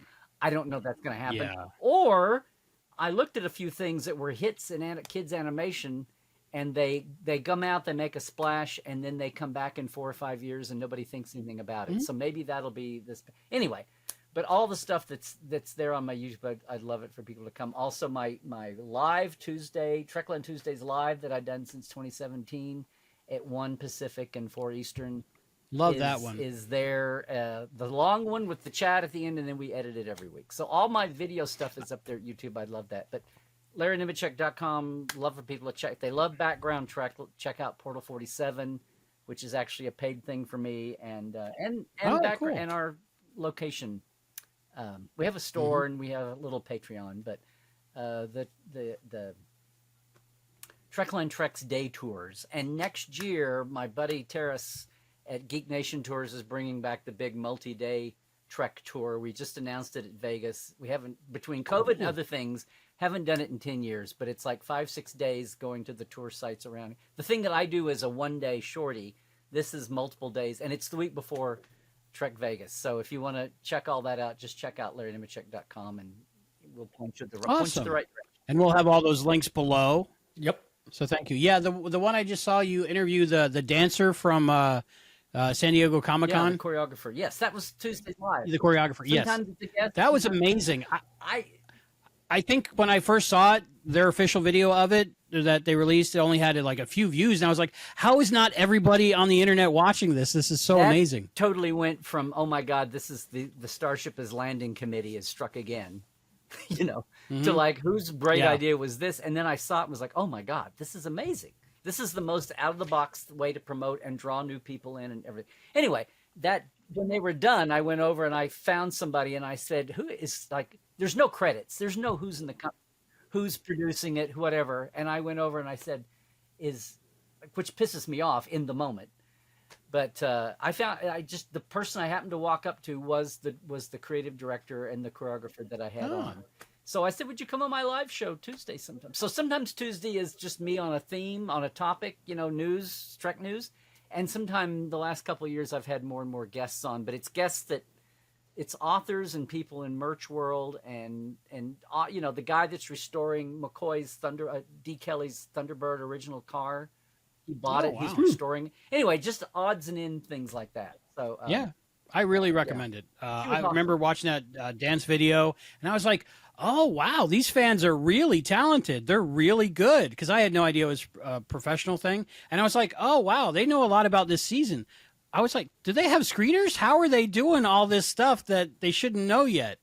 And I was like, but I finally caught on. But yeah, it was great, both the video and your interview with the choreographer. Oh, so yeah. I highly recommend that. Yeah, it gets me. Those people deserve the credit. And then I thought, what? No one, like the studio isn't doing a little behind the scenes thing with you? Come on. So anyway. Yeah, it needs to be on a Blu-ray somewhere. No, or that something. was a lot of fun, and I've had some fun ones. Yeah. Yeah, it's great time. Thank you so much, Larry, Dr. Trek, for coming on with us. This is like a bucket list thing that I never thought would happen, and I really appreciate it. I think I stretched the envelope of your bucket. This has been like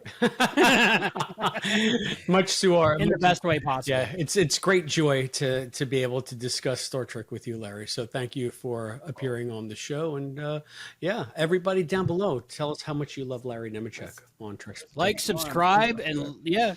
Tell us your Larry Nemecek story. When did you meet him? When did you first read his book? That's scary. Tell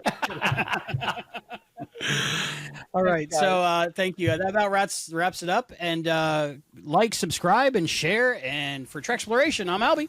I'm Chris. Trek well, everybody. And we'll see you next time.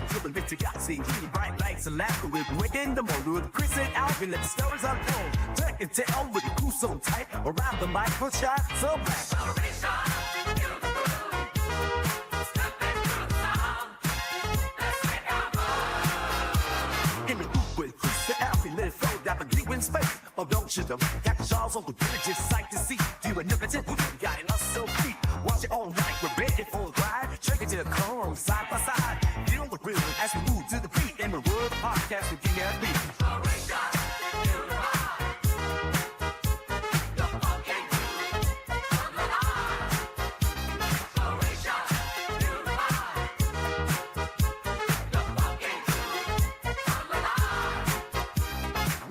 Waves flowing, we set the stage.